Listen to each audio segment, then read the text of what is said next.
one of my favorite things is to take the listeners on the journey through the show notes. And I feel like I've been doing this a lot lately, but the boys have been very clever with their entries in our internal show notes. And for pre-show, it reads as follows: Marco's butt crack update.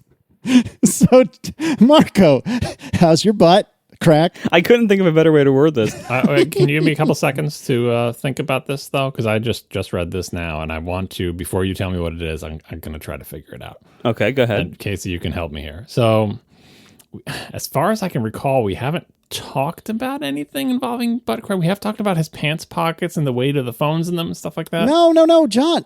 This is like role reversal here. I actually remembered something. Right, I'm so very tell proud me, of myself. what is this about? So Marco sat on, I think it was Tiff's iPad. Is that right? Oh, got it right. Yes, the iPad. Okay. And then thank it you. All got right. cracked by his butt. Hey, hold on. I never said I was the sitter or Tiff was the sittee. I assumed that Tiff sat on Adam's iPad. That was my read of the situation. Oh, I genuinely thought that Marco did. Well, this is the mystery. Now, this is what we really need to know, because now apparently butt crack was just me not remembering the iPad thing. So please tell us, Marco. Name names. Who sat on what? I'm not going to name names. You have to. There's only 3 people in your house. It's somebody. It was Hops. It could have been. Well, Hops. I don't think Hops could damage anything. That doesn't weigh enough. He know, weighs right? 14 pounds. And it's mostly fluff. They could only shatter Casey's windshield. They couldn't break an iPad. Well done. I keep bringing that up to everybody who talks about things. I'm like, my friend shattered his windshield with an iPad. You're a cautionary tale for the world. Well, I'm glad I could serve that purpose. That and pouring drinks on Aaron's laptops. Just basically anything that's precious that's Aaron's. Well, I think people know that that's possible. Like, if you pour water that's on your fair. laptop, it's bad, but people don't realize if you literally touch your windshield with an iPad. Although now, whenever I tell this to people, I'm like, you sure he didn't throw it at the windshield? He said he just placed it up there. No. I mean, I was accelerating in the direction of the windshield, but it remained in my hands the whole time. Because again, to recap, I was just placing it on the dashboard for a few minutes. Placing it. You're placing it. This is why we need dash cams, but facing the other way. Well, right? I mean, again, like in taxis. I should call Erin up here to tell you her version of the story, because hand to God, if she wasn't there, and she said this to me herself, if she wasn't there and didn't witness it herself, she would be saying the exact same thing. She said to me, like, if I wasn't, we, and especially you, Casey, are so lucky that I was here to witness this, because I would never have believed that just happened. Anyway, I'm sorry, we're delaying. So you're still refusing to name names? Why? Yes. You think we're gonna we don't care who it was? There's iPads on couches. We understand how things happen. This is not a comment on anybody's weight. It's just. Regardless, an iPad was sat upon. Oh, very good passive voice. And it created the event created a large mark on the screen, a long either scratch or crack on the screen. The other members of my family voted and decided that they said it was a crack. I looked at it and I thought it was a scratch, but it was very large, whatever it was. It went across like... How could it have been a scratch? Do you have like those metal rivets sticking out of the back of any of your things that you would be sitting with? I don't know how that kind of mark would have been made, but regardless, it looked bad. And so the rest of my family said, it's definitely a crack. The owner of the iPad was understandably very upset about this, to the point where, again, this is what created the whole swap where I swapped this iPad with my iPad, and I reset them, transferred everything over, swapped them so that, the owner of the iPad could be compensated with a fresh one, and I would use the cracked or scratched or whatever one. Because the replacement cost of that out of AppleCare, which it was, would be $600. And I thought, you know what, I'll just use a cracked iPad. It's still working for me just fine, whatever. Oh, no, well, let me quickly interrupt. Did we ever reach a conclusion with regard to cellular on the iPad? I remember there was a kerfuffle about it, but I don't remember if you ever actually got it working. I'll get to that in a minute. The answer to that is no, I did not eventually get it working. Oh, no. I even now have a totally separate physical SIM fresh from AT&T in there, which also worked for a couple of days and then got no service. What? So here's what has happened in the meantime. So you unquestionably have bought a brand new iPad with brand new cellular service because you will throw money at the problem to make it go away. You could have bought refurbished ones. He likes doing that from Amazon lately. Well, that's true. All right, you're jumping ahead a little bit. So I had to go to the Apple Store for other uninteresting reasons. And a couple of people had written in to say, why don't you just bring it to an Apple Store and have them look at it? Sometimes if there's no like other signs of obvious damage, like drop damage on the frame, sometimes they'll just replace it kind of out of goodwill or assuming that, maybe it kind of broke too easily. So it's worth going in there and asking. So I thought, all right, what the heck? I was going to go to the Apple Store anyway for something else. So I brought the iPad with me, along with the iPad mini that I got a few months ago because I wanted to trade it in because I hate it for reasons. Long story short on that, I bought it to be an e-reader. It's a terrible e-reader, and also I really miss promotion, and also I really hate using iPads without keyboards, it turns out. And the keyboard options for the iPad mini are terrible. Trust me, I know. I've tried them. Even listener, that one that you say is highly rated on Amazon that has 5 stars, yeah, even that one, terrible. Anyway, and the keyboard for the iPad Pro is so much better. And I don't even use the Magic Keyboard with the trackpad. I use the regular flippy Smart Keyboard Folio. I still like that better than the Magic Keyboard for my own purposes and my preferences. And I have it on good authority, so does Craig Federighi. I love that combo, the 11-inch iPad with that keyboard, the Smart Keyboard Folio, not the trackpad Magic Keyboard. It's a great combo. It's relatively small and lightweight. The keys actually feel pretty good, especially considering, which is funny, I think they're butterfly keys, but they have that membrane over the top that makes them actually stay good. Anyway, I hate the iPad mini, so I'm like, this is going terribly for me. I've had it for too long. I can't return it. I don't want to deal with selling it. So I was like, I'm just going to trade it into the Apple Store. I go to the Apple Store with the iPad mini that I don't want and the butt crack iPad. I show the iPad to the are they still called geniuses? I don't even know. Show the iPad to the Apple Store representative, and he was a very nice guy, and he's looking at the scratch crack, and he's like, I don't think it's a crack. And I'm like, well, is there some way? Because I told him, I'm like, look, I'm fine working like this, but if it can be easily repaired, I don't want to lose a bunch of money on trade-in down the road. So he looked at it and he's like, he ran his finger over it, and I showed him how it worked on the touchscreen, and he's like, nope, I'm pretty sure this is not a crack, and so this shouldn't hurt your trade-in value. And so I thought, great, in that case, I'd like to trade this in.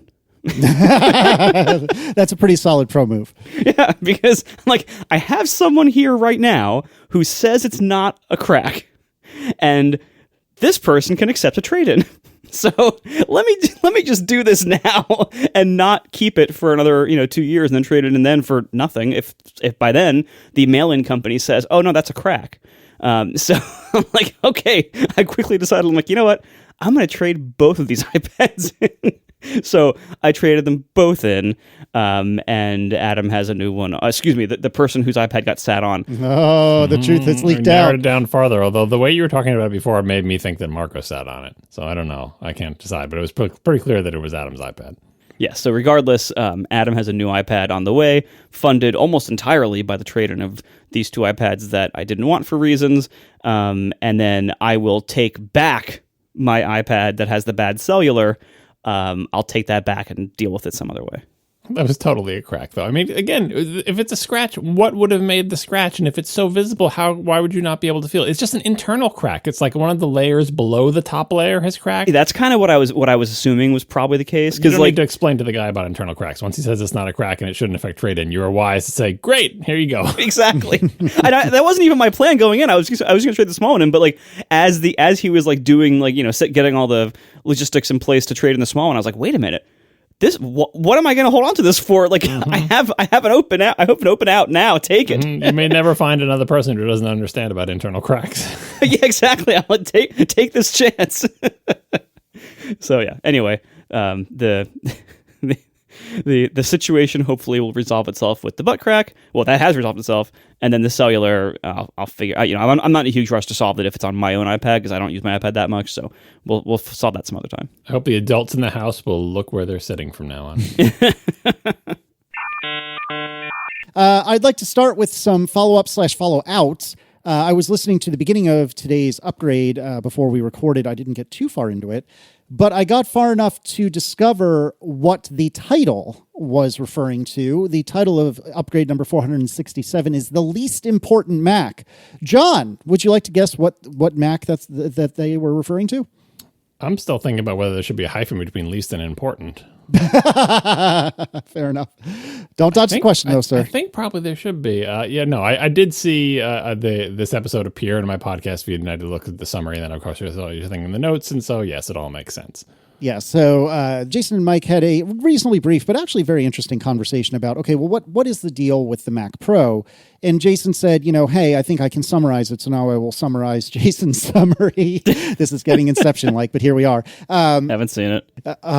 We should put that on the list for the member special. All right, so Jason was saying, look, Apple wanted to ship, what was it? Was it Jade 4C die? Was that the internal code name? Yeah, I think so. Understood? Yeah. Okay, the Although Mac, technically that was the one with 4 M1 Maxes, not even 4 M2 Maxes, but we get the idea. They wanted to ship the quad is what we keep calling it on the show. Exactly. So they wanted to ship the quad. They couldn't make it work. And, Gurman said this months ago that they just can't make it work, or they abandoned it for one reason or another. Well, they could make it work. It's just a question of, do you want to pay as much money as it would take to make it work? Also fair. But one way or another, they shelved the project, at least at the time.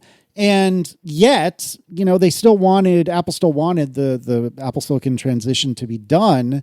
And so that means they had to ship something. So they shipped what they got. And what they got is an M2 Ultra, which I think, as Jason had said, it's, what is it, Occam's razor? The most obvious answer is probably the correct one.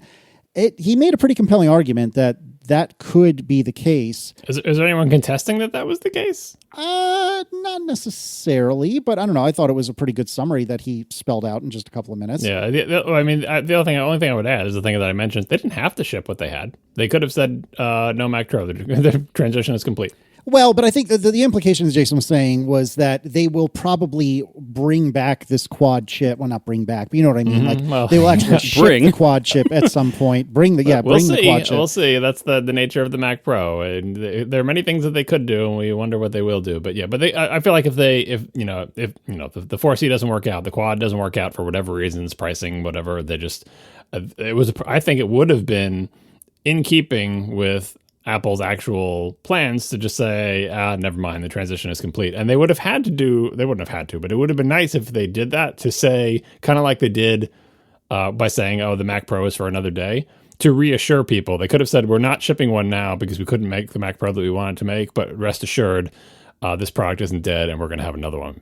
That'd be almost unprecedented, except they literally did that with this exact computer back when they had the round table. So it's precedented now. Apple does not talk about future products with one exception, and that is the Mac Pro. And they've done it twice now. Once the round table, which is like, do they ever do that? We're going to make a new computer and we haven't even started making it, but we're going to tell you about it, but it's totally coming. And the second, we haven't announced something during this keynote presentation, but rather than just not saying it, we're going to tell you, I know you were expecting us to say it, but don't worry, it's coming later. Twice they've done it. The least important Mac. The least important and the one that is the most likely to Apple to do totally uncharacteristic things, like telling you about what they're going to do in the future. Hey, both of those things can be true at the same time. It is the least important Mac in terms of sales volume, but it's the most important Mac in many other ways. In what ways then? Well, it's a good thing I wrote about this back before the trash can came out. Oh, are you really doing the Halo car thing again? No, but it's not just the Halo car thing. It's the idea that Apple should. The idea that I think that I espouse, which Apple can agree with or disagree, and so can other people. But if I was running Apple, I would say that it would be important for the company to reach for the stars and try to make the world's fastest personal computer. Not the world's fastest computer. They're not selling supercomputers, but they sell personal computers, and they sell a range of them, and they sell laptops, and they sell desktops. And there is something to be said for shooting for the stars and going to make the best, fastest thing you could possibly make. Because it's cool, primarily, which is the argument I made in the thing. You're not going to make money on it. It's not going to sell any things or whatever. Yes, there's also a trickle down in tech, and we'll get to that in a little bit because apparently they talked about that on Upgrade as well. But it's important for the company. It's important for the people who work at the company. It's the reason they make the GR Toyota stuff. It's like the people who work there, some of them want to make a hot rod too. And it does advance the state of the art, and it does attract and retain employees. And there is sometimes a trickle down effect. But all of that aside, it's also just cool. And if you run a company, you can decide, what do I think is cool? Maybe I don't think desktops are cool at all. I'm going to do all laptops. Maybe I think what's cool is headsets and watches. Everyone can decide what they want for their company. I'm not saying this has to be the way Apple does things, but if I ran Apple, this is what I would do. And I know there are some people at Apple who agree with me, and probably more people at Apple who don't. And so it is a constant struggle against good, that would be me, or against evil, right? So Oh, my word. It's happening inside the company. It happens outside the company. Some people have no interest in the Mac Pro, and some people like me have disproportionate, seemingly inexplicable interest in the Mac Indeed. Pro. And that's just the way it is. John, you probably know off the top of your head, which will make this very brief game very unfun. But the case for a true Mac Pro successor, give me a date off the top of your head. 2011, 12, 13?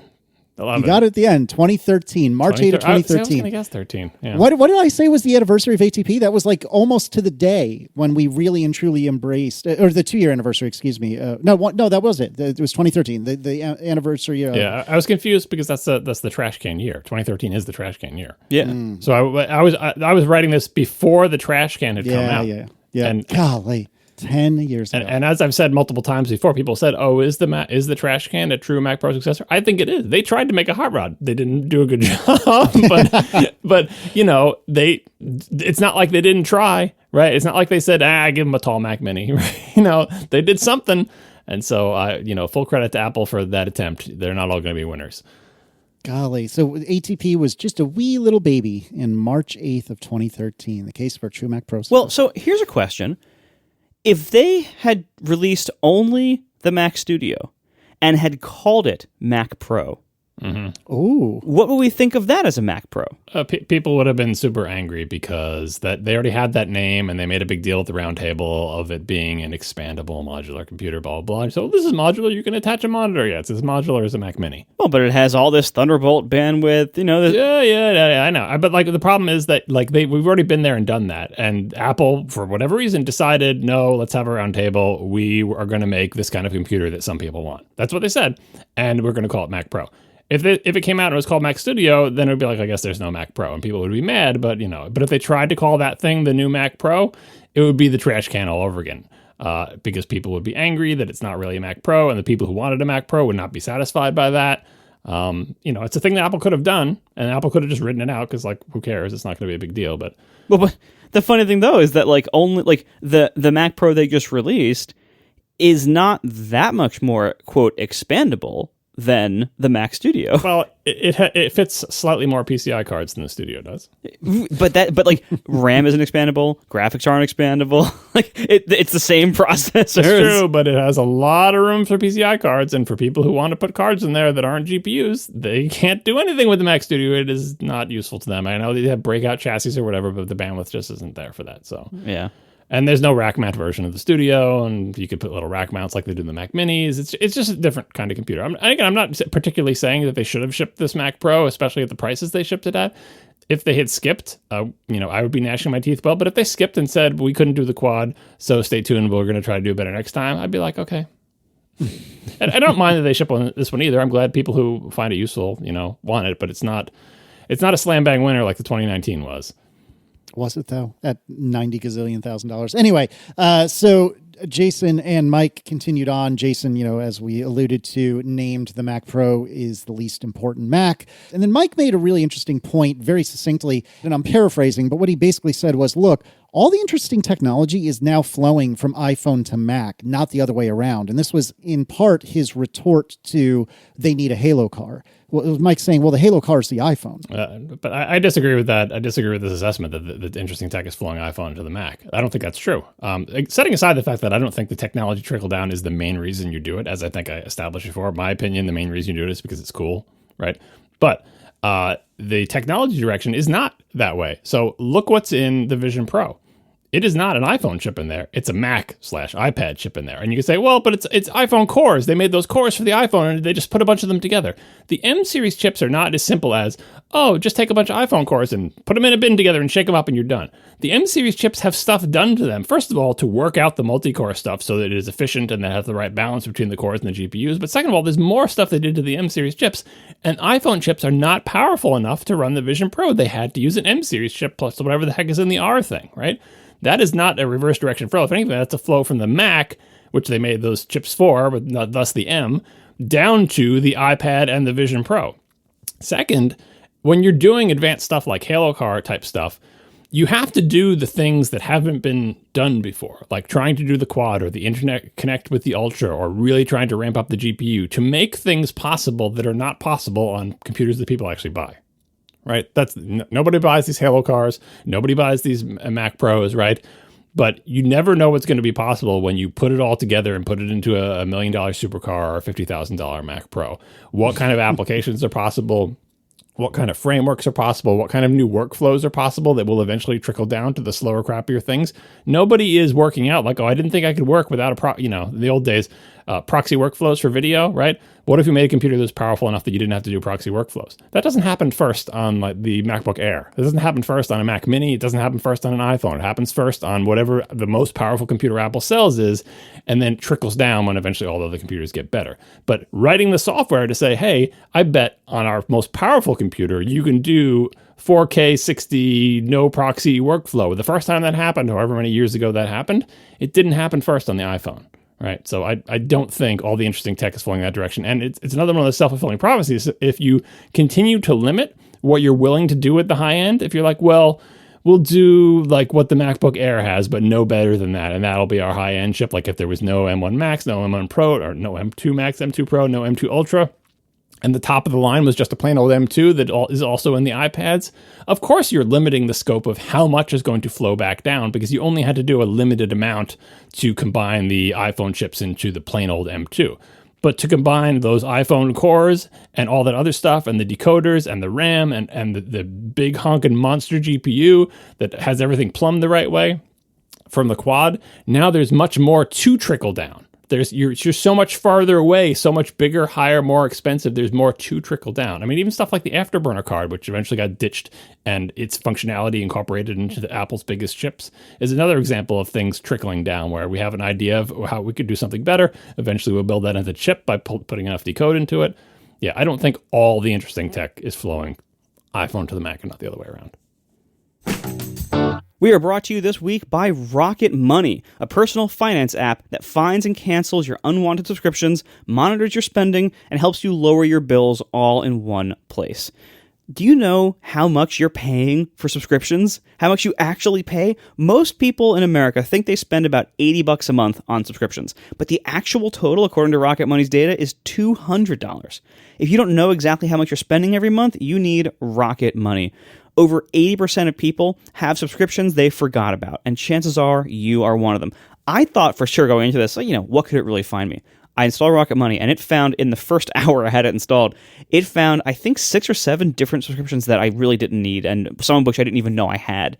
Like, there are so many out there, whether it's a streaming service that you thought you just did a free trial for and canceled, but actually forgot to cancel, or maybe you have duplicate subscriptions from different people in your family. They actually find all that stuff out. Rocket Money quickly and easily finds subscriptions for you, and for any you don't want to pay anymore, you just hit cancel, and they will cancel it for you. They also help you manage all your finances all in one place, automatically categorize expenses, so you can easily track your budget in real time and get alerted if anything looks unusual. Over 3 million people have used Rocket Money, saving the average person up to $720 a year.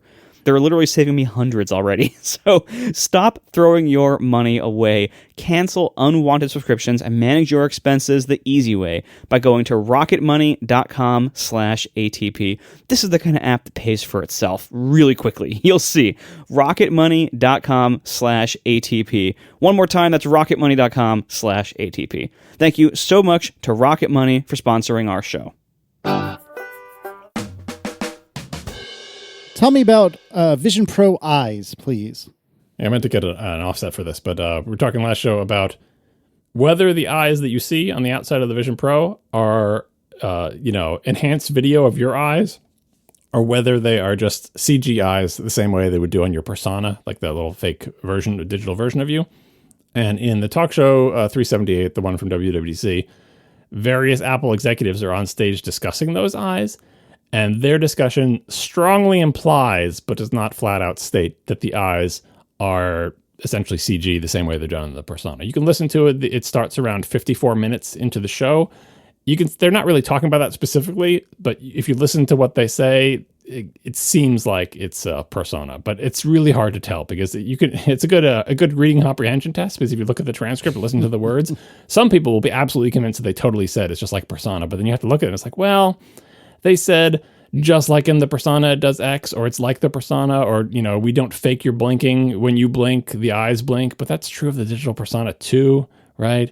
But it also could be true of video. So it seems like it's a persona. It would be nice if this was clarified. No one wrote in from Apple to tell us one way or the other. Obviously, we'll find out if and when we get these headsets. But for now, we'll file it pretty strongly in the it's all fake CG and it's not your real eyes. Yeah, that's kind of the impression I got was it is based on the digital persona. It is fake CG, and that I kind of don't see how else they would realistically do it. I mean, they are tracking your eyes and they're using that to render what the CG eyes are doing, presumably, but they don't have a full image of your face in regular lighting, because there is no regular lighting projecting onto your face like a movie space helmet. Yeah, that's why I thought, that's why, because the image is so dim, that's why I thought it would be like a night vision thing. And obviously they would have to enhance it because they can't get a picture of the bridge of your nose because the nose piece is on there. So It would have to be sort of stitched together. But there is enough stuff facing your eyeballs that they could get a pretty accurate night vision view of them. And because it's so dim and weird in there, I thought that's what it was, but maybe not. Yeah, I don't know. I still...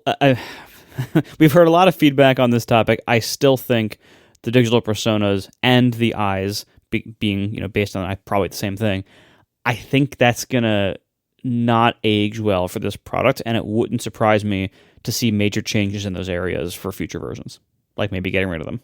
I don't know. Obviously none of the three have tried this, but I don't think it's nearly as offensive as so many other people do. But that includes some people who have tried it. So you very well may be right. And I might be eating my words in 12 years when I actually get my hands on one. We mentioned, I forget exactly what the context was for this, but we were mentioning last episode that we have a quite impressive list of different professions and histories through our listenership. And this makes me incredibly happy. It really genuinely does. And we have a tour of a few people that wrote in with their backgrounds. This was most particularly spurned from going developer to doctor, or occasionally the other way around. So Ellie Ragoni writes, if you didn't know of a listener who is a former software engineer turned doctor, now you do. I was a software developer in Manhattan about 10 years ago before going to medical school. I currently work as an emergency physician in Western Massachusetts. Greg Rogalski writes, I was a software developer in the 90s at Oracle prior to leaving the computer field and becoming a physician. I'm now a radiologist in private practice. Nick writes, Dr. Nick even writes, I worked in tech for 15 years as a Cisco network engineer and Unix sysadmin. I am now a doctor in an emergency department here in Australia. By the way, that Dr. Nick thing, that was a reference, John, just FYI. And finally, Fletcher Weld writes, after listening to episode 542, I wanted to expand the ATP listener universe, TM, a little bit more. I'm a professional ballet dancer and an aspiring iOS developer on the side. I haven't had the opportunity to provide insight into the ballet world for the podcast yet, but maybe one day. Not a doctor in that case, but still very cool. And this was just a subsampling. Many people wrote in to tell us. So we have now, I feel like, thoroughly learned our lesson. There is no way that we can give a fantastical example, hyperbolic example of imagine if we had a listener that X or Y, because we do.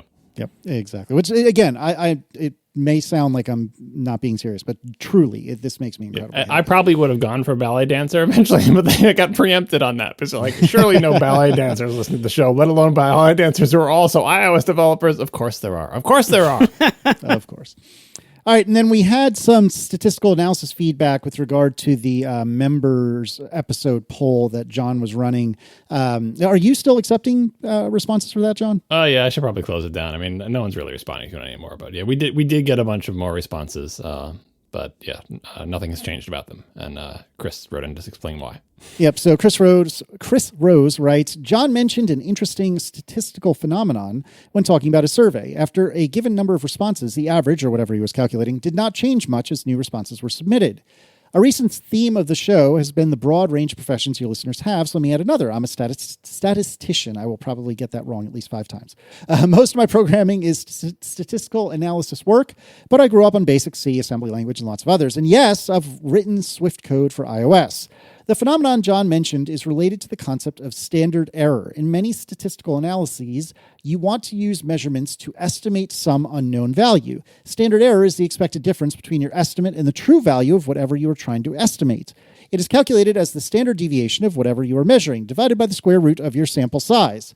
Obtaining more responses did not change John's estimate much because of the, quote, divide by the square root of your sample size, quote, part of the calculation. If you plot 1 over the square root of n, you'll see the curve drop towards 0 pretty quickly as n increases from 0, but then the curve flattens out. That means it's pretty easy to drive standard error down towards some value by making small increases to sample size.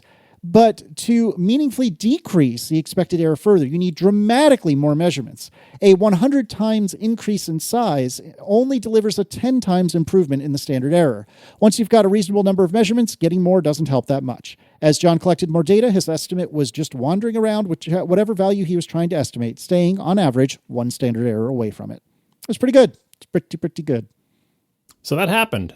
we got many more responses, and the graphs barely moved. Again, when I paste in new data and look at everything in the big spreadsheet, I'm like, did they move? Did I paste it in correctly? Yeah, it was fun. Yep, I appreciate that. That was lightly edited by John, but still a very good summary. So thank you, Chris. All right, let's do some topics. We had some breaking news last week that Instagram Threads, their Twitter-like replacement, or whatever you want to call it, their Twitter-like app, had just launched within a couple hours of us recording last week. As we sit here tonight, we're a little bit on a weird schedule this week and next, so it is Monday night, the evening of July 10, as I am speaking to you right now. And we have a little bit of, and it's not really follow-up, but talk to discuss about Threads. First of all, apparently this is Threads version 2, which I was not aware of, and one of you probably, John, put a link to TechCrunch from 2021 in the show notes. It says that Instagram will shut down its companion app Threads by year end.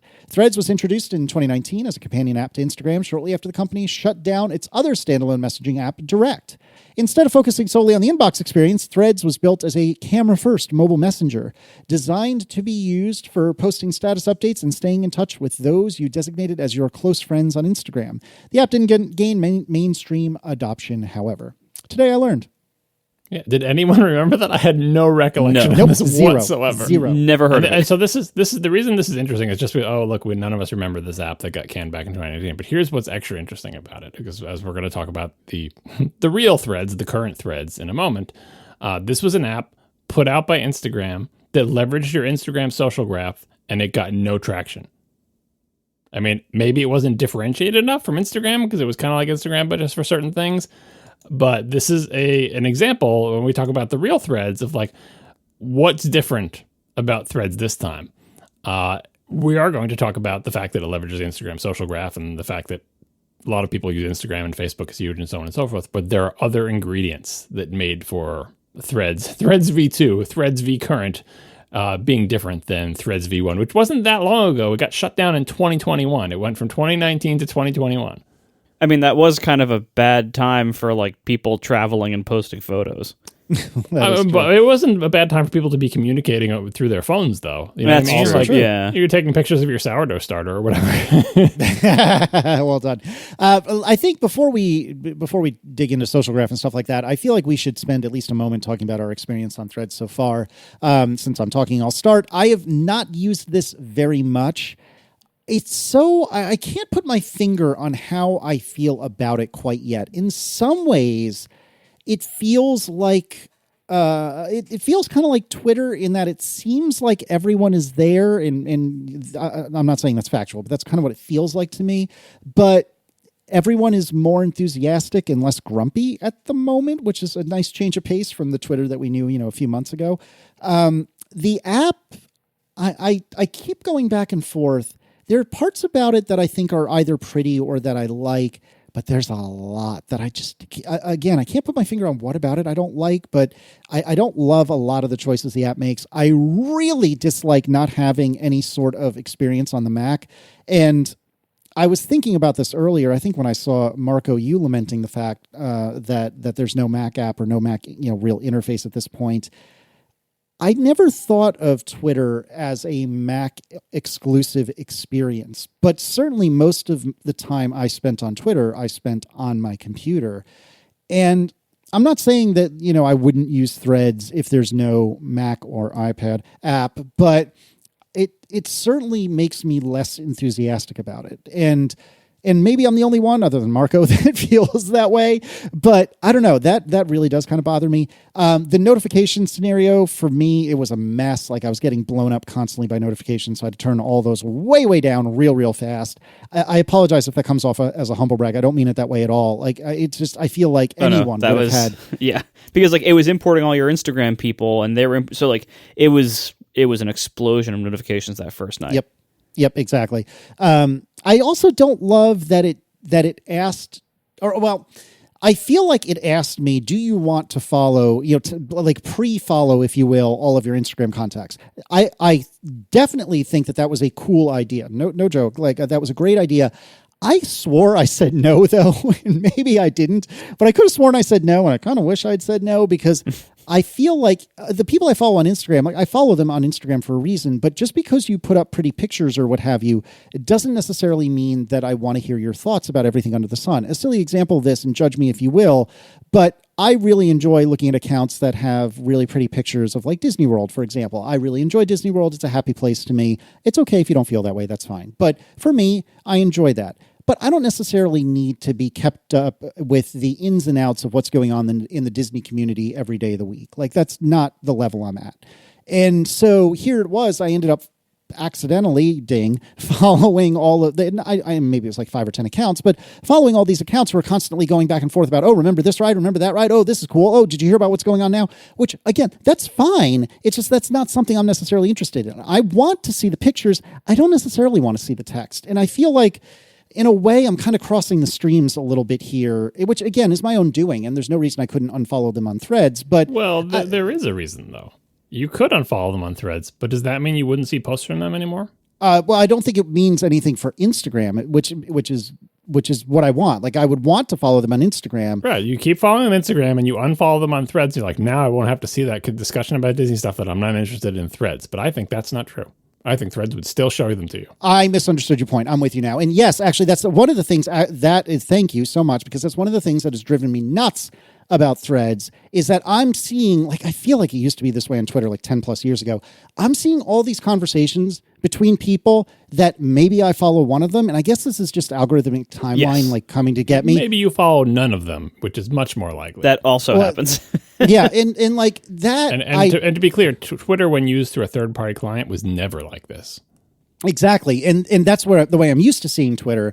And so I can understand from like a bootstrap perspective, especially if I'm only following like one or two people at the beginning. Okay, yeah, sure. Show me all of these other conversations. But I really do not care for what I feel like. It feels kind of like eavesdropping to me, which it isn't, because these are all public conversations, blah, blah, blah. But it just kind of feels that way. And I really don't care for it, especially since a lot of the times this is content that isn't particularly relevant to me. And again, some of this is my own fault. I can unfollow, again, to pick on this example, these Disney accounts on Threads. But I don't love that. And that has not made me very happy. All in all, but I do think I have a positive view of Threads in the broad scheme of things, but it hasn't captured my attention the way that Mastodon has. I think because I'm a nerd, I think because my nerd friends are all on Mastodon, and because Mastodon feels most directly similar to the pieces of Twitter that I care for. I'm not saying it's most directly similar to Twitter, because I think that's probably Threads, but it's the most directly similar to the Twitter that I enjoy. Third-party apps, a chronological timeline, blocking, filtering with regular expressions, all these sorts of things that I'm not seeing in Threads yet. If there's no immediate responses to anything I just said, then Marco, please tell me what your broad thoughts are on Threads, and then we'll start picking apart the individual stuff. Well, I think, so first of all, I haven't used it a ton, simply because, as Casey said, there's no Mac story right now. And they also went through the trouble of opting out of the compatibility for M1 powered Macs for this app to run. I think you two are weirdos within weirdos because it is boggling my mind that your main interface over the years with Twitter has been on the Mac. Well, this is where I am most of the day. I'm on, Exactly. I guess. I mean, I read on the Mac too, but the vast majority of my reading of Twitter-like things has always been on the phone. Like, obviously, I have the Mac app. I run it all day. I use it. But, like, to be majority Mac, you are a minority of a minority. Yeah, and also the majority of my posting is on the Mac as well. Because a lot of times I'm posting part of something I'm doing, whether it's announcing the show going live or posting new episode notifications or posting questions about something I'm working on code-wise. Or posting a screenshot from like. There's so much I'm doing on the Mac. Like that's why when Mastodon was first taking off, before we had Ivory on the Mac, I really wasn't getting that much into it because it was very difficult for me to work it into my flow and my life. And Blue Sky actually worked on the Mac because they didn't opt out of that compatibility, and so their iPhone app worked just fine. And I'm talking about Blue Sky in the past tense. You use the same cruddy app in both places. Yes, and it worked terribly on the Mac because when iPhone only apps run on the Mac, they don't run in a flexible window. And they don't even run at the largest iPhone size. Like you would think, okay, if you're going to run an iPhone app on the Mac and it's going to be non-resizable, run it at the size of the iPhone Pro Max. Nope, doesn't do that. It runs it at some like fixed small size, and you can't resize it. So it's tough. It's not a good experience, but at least it's something. And so that's how I was using Blue Sky for a while.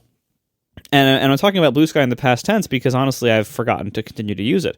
And I think I'm gonna get into that in a second here, but honestly, now that Threads is out, I don't see a strong future for Blue Sky. But anyway, these social networks like this, everyone is like, in gamer terms, it's like everyone keeps starting new Minecraft worlds.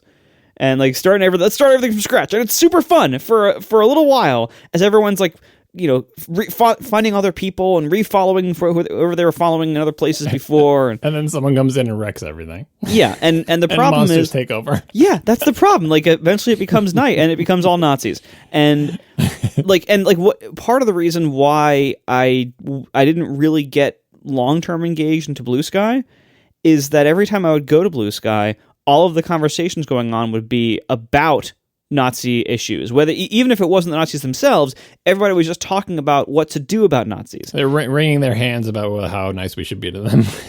Not even that. Just like everybody was mad all the time. And while I appreciate the reasons they were mad, that wasn't a fun place for me to keep going back to. Although I have to say that this genre of discussion, taking the form of I went to social network X and everyone was talking about Y, has always bothered me because it's always done in a way that that uses that observation to characterize the service. And sometimes there's some truth to it. If lots of people have a similar experience, that's why the discussion happens. But with services that are Twitter-like, it is mostly a function of who you follow, with caveats about Threads that we'll get to in a second. And so saying, whenever I go to X, people are always talking about Y, it's like, no. The people you follow are always talking about Y. Or enough of the people you follow are talking about it, and it annoys you enough that makes you feel like that's all they're talking about because those things stand out, and all the people posting pictures of their cats fade into the background because the things that annoy you stand out more. With algorithmic ones, it's different, but I have to say, and the way the opposite of that is like, okay, well, what if everybody says it? And what you just said is totally true. When people are just coming onto a new service, it is natural that most of the people who are talking about the new service because, hey, it's the new Minecraft world. Hey, everybody, here we are. Where are we going to build? I'm going to build over here. What do you think of this? Did you find out where even I did it? Like, I came onto Threads and I was like, how do you find out the list of people that someone else follows? Like, it was hidden in the UI somewhere, right?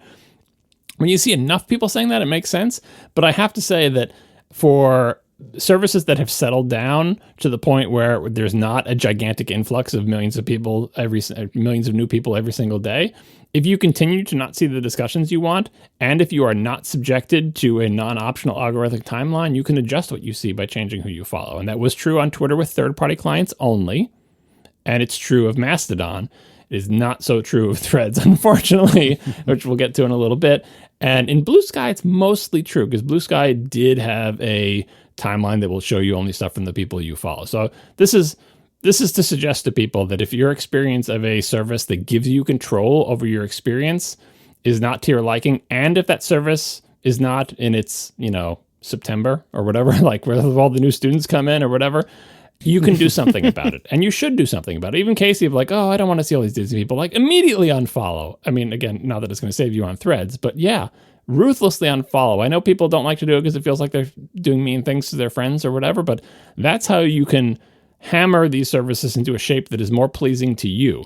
And that's how eventually, if you see someone complaining for year number 17 on Twitter that they hate seeing people discuss whatever topic, I can't stand any more discussions about sports. I just can't stand it. Stop following people who talk about sports and it will solve your problem. And they're going to say, yeah, but I use a first-party client. And I'm going to be like, oh, there's your problem.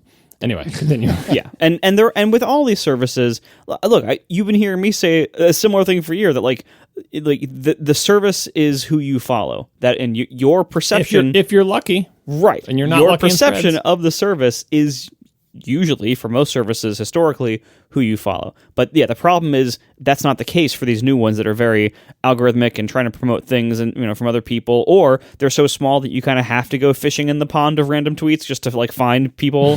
So or in the case, and also these services tend to allow drive-by replies. So even if you are not talking about something, someone else can reply to you or mention you to get you to talk about something or to ask you why you're not talking about something. And so there are some holes in the seal of like, I just want to talk about XYZ, like in practice. Yeah, well, that's where the actual population comes in. For example, if you allow Nazis to be part of the population, it's not a solution to say, well, don't worry, you can block them.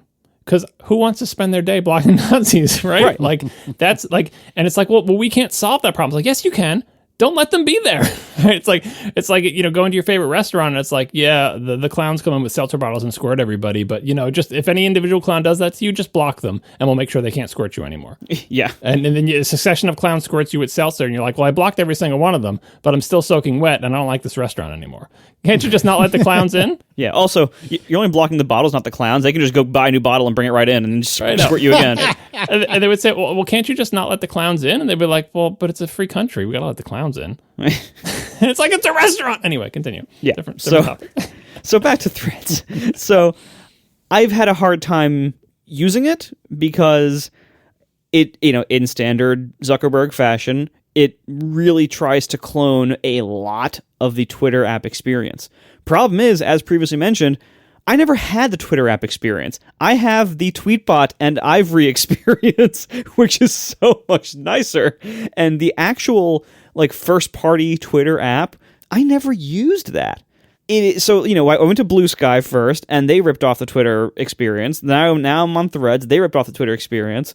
Everyone's cloning something I hate, it turns out. Well, I mean, but they kind of have to though. Like this Agreed. Gets into. I mean, we're a bunch of weirdos here talking about our particular thing because we're giving our opinion on it. But just to be clear, we do understand why Twitter is like this, why Instagram is like this, why Threads is like this. Because and maybe people listening to this podcast don't know because they're more similar to us. But if you don't have an established network of people who you want to follow and discuss things with, but you just land in this app, just like, show me something, right? I'm just a regular person. I want to be entertained. It's not as simple as TikTok where you just start swiping and it'll figure you out, right? But people don't have huge followings, people who are going to answer their questions. If you're not Marco and you post a question about iOS and you don't follow anybody from the iOS development community and nobody follows you, you're going to say, hey, I couldn't figure out this thing with whatever. No one's going to answer you. No one's going to even see that. You have to have something that lets people sort of bootstrap the social engagement. And so that's where these algorithms come and they say, we know you don't have a lot of followers. We know you don't even know who you're supposed to follow. So let's chuck a bunch of stuff in your face that we think you might find interesting. And you have to do that to be a mass market social network. You have to give that, and it's not just a way for people to get started and to get going. Some people stay that way the whole time. They don't want to follow 500 people. They're never going to get 1,000 people to follow them. They just want to show me some interesting things, and they'll pick out people they follow, and they'll, find some people they find interesting and maybe interact or whatever, but they need sort of that foundation of the app will figure out what it thinks you want to see to make it a pleasurable experience for you. And Twitter did that with its algorithmic timeline, and Threads does it like crazy.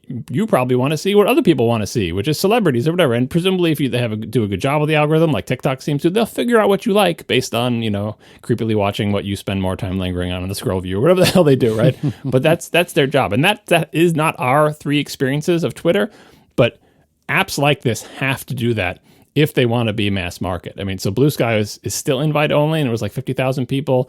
Mastodon is like 2 million with like 1 million active.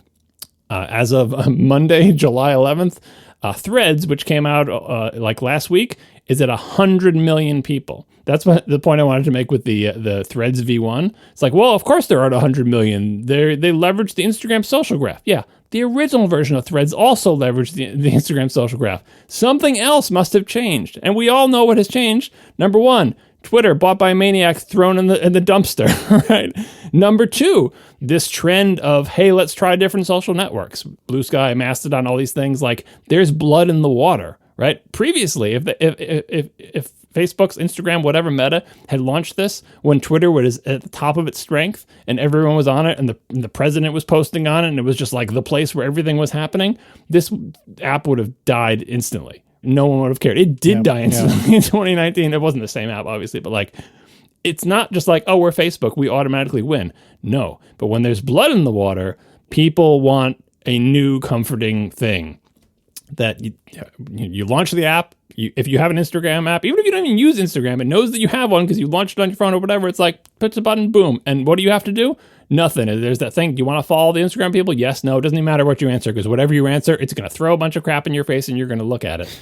And that is a mass market friendly 100 million people in a week, 100 million signups. Is it sustainable, this growth? But it doesn't matter. Like they are now the big, I mean, Twitter itself only has, they have in the hundreds of millions, right? At their height, the height of Twitter's power was hundreds of millions of people. This has a single 100 million people after a week.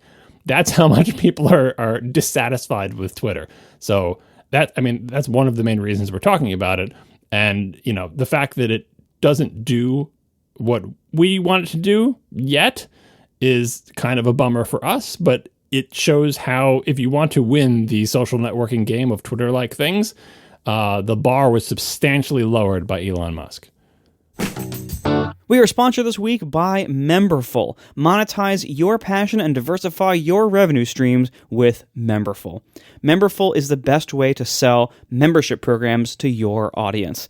And it's super powerful. And best of all this comes really letting your business and your brand shine up front, not theirs. With Memberful, you always have full control and ownership of your audience and your brand. Memberful is intentionally designed to fade into the background so your business stays front and center. And best of all, this seamlessly integrates with the tools you already use, including MailChimp, WordPress, Stripe, Discord, and so many more. Those are just your accounts to those services. Memberful just plugs into them. So Memberful is the easiest way to start selling memberships to your audience, letting you build sustainable recurring revenue. And because of all these features and many more, it is used by some of the biggest independent creators on the web.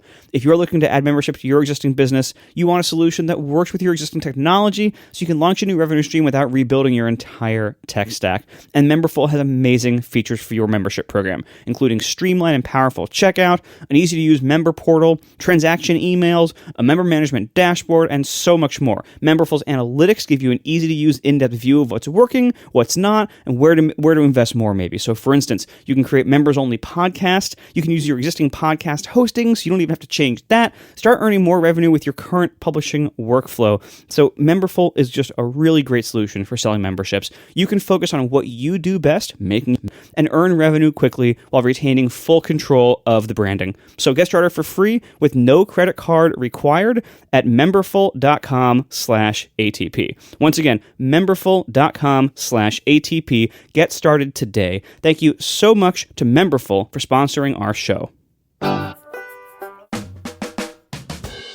I think if any of these Twitter replacements are going to have a chance of being mass market, Threads is the one, period. It's got 100 million people. I would say it's already mass market. Well, again, if they can sustain that. All those people could leave next week, but we'll see. Yes. It's at 100 million tire kickers, but these things tend to have massive drop-off for a lot of people will try it out, and then see who's still there in a month. I mean, it happened with Mastodon even. Mastodon, again, up to like multiple millions, and then kind of went down to like the 1.5 million who are actually willing to stay, and it's creeping back up again. But still. Yeah, but still, like, even if they lose 80% of their people, they're still 20 times the size of Mastodon. Exactly. Yeah. So, I think this is going to be the replacement for Twitter for most people.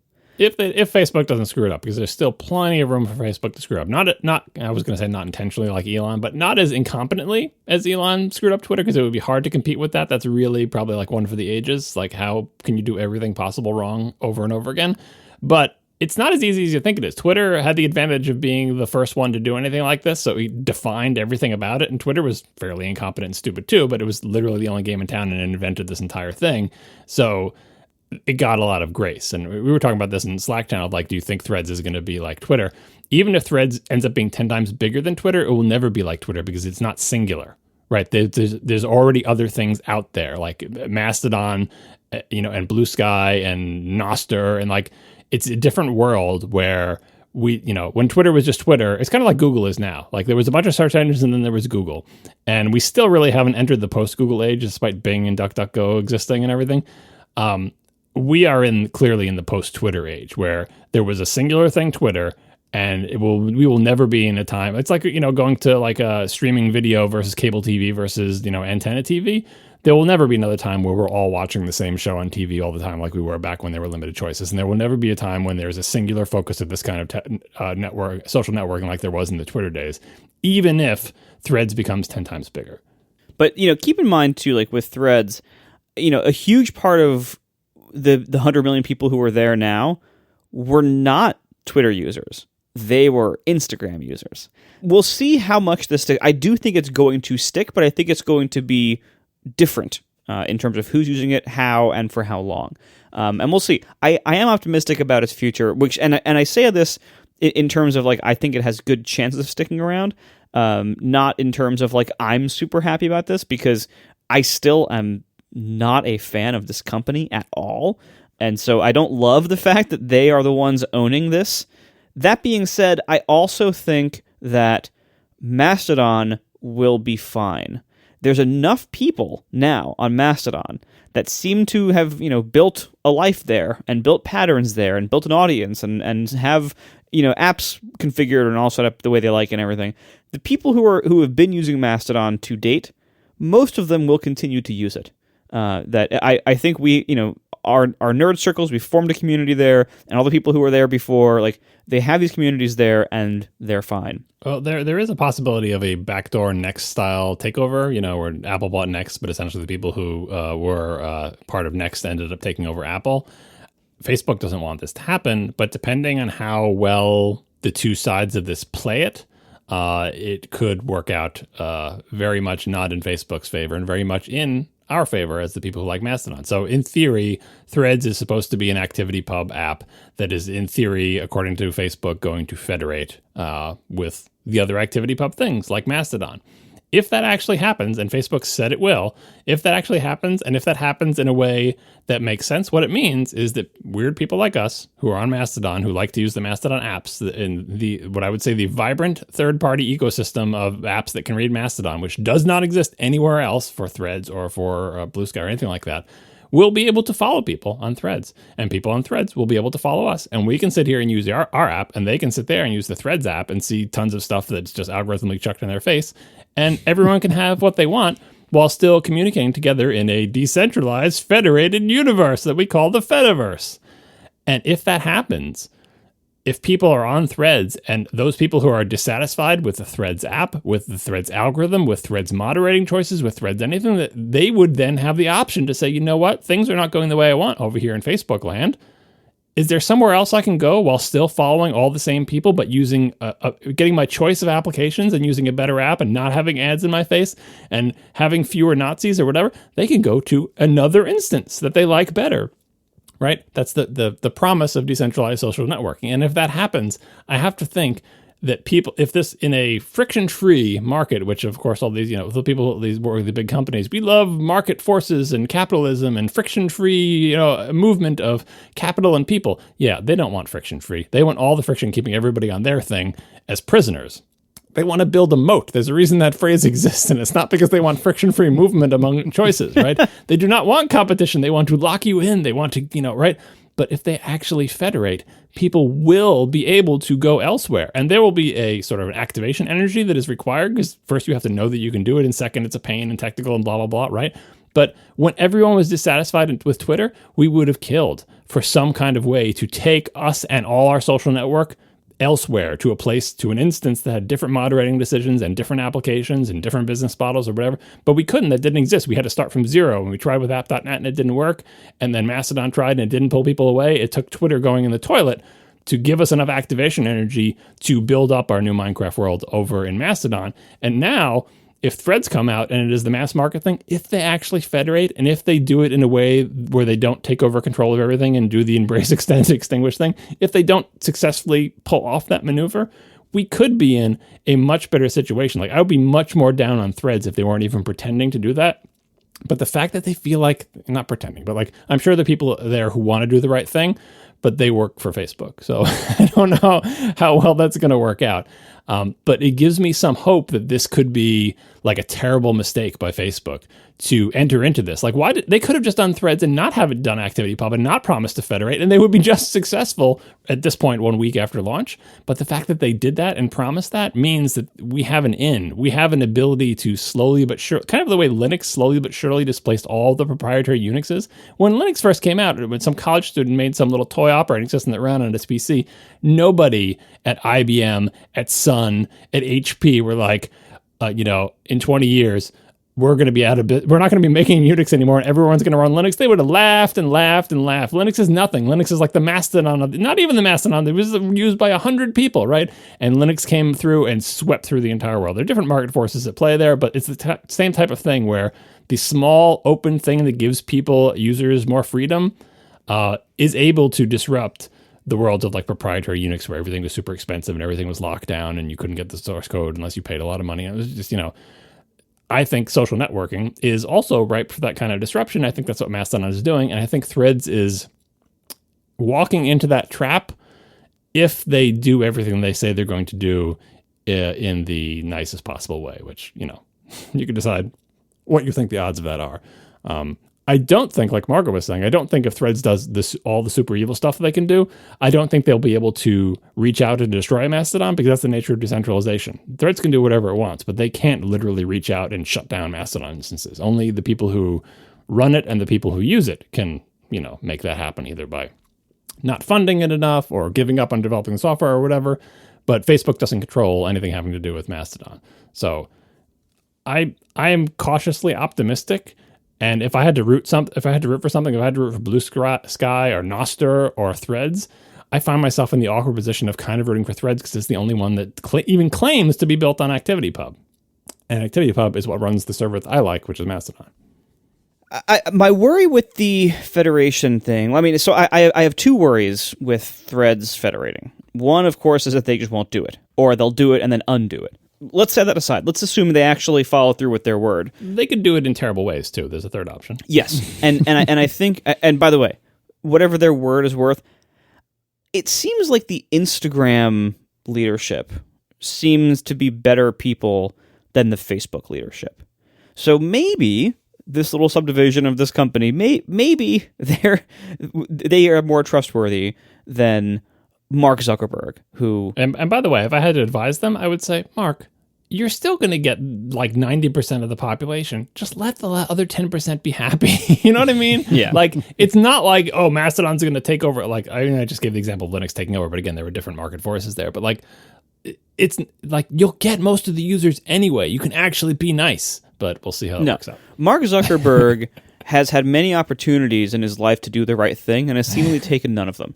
He's thought really hard about a lot of them, though. But in the end, he's decided he can't bring himself to make the right decision. Yeah, he thought a lot about it. Zuck has proven himself to be really a horrible person. And so anything that gets to his level, I don't trust to be done in a good way.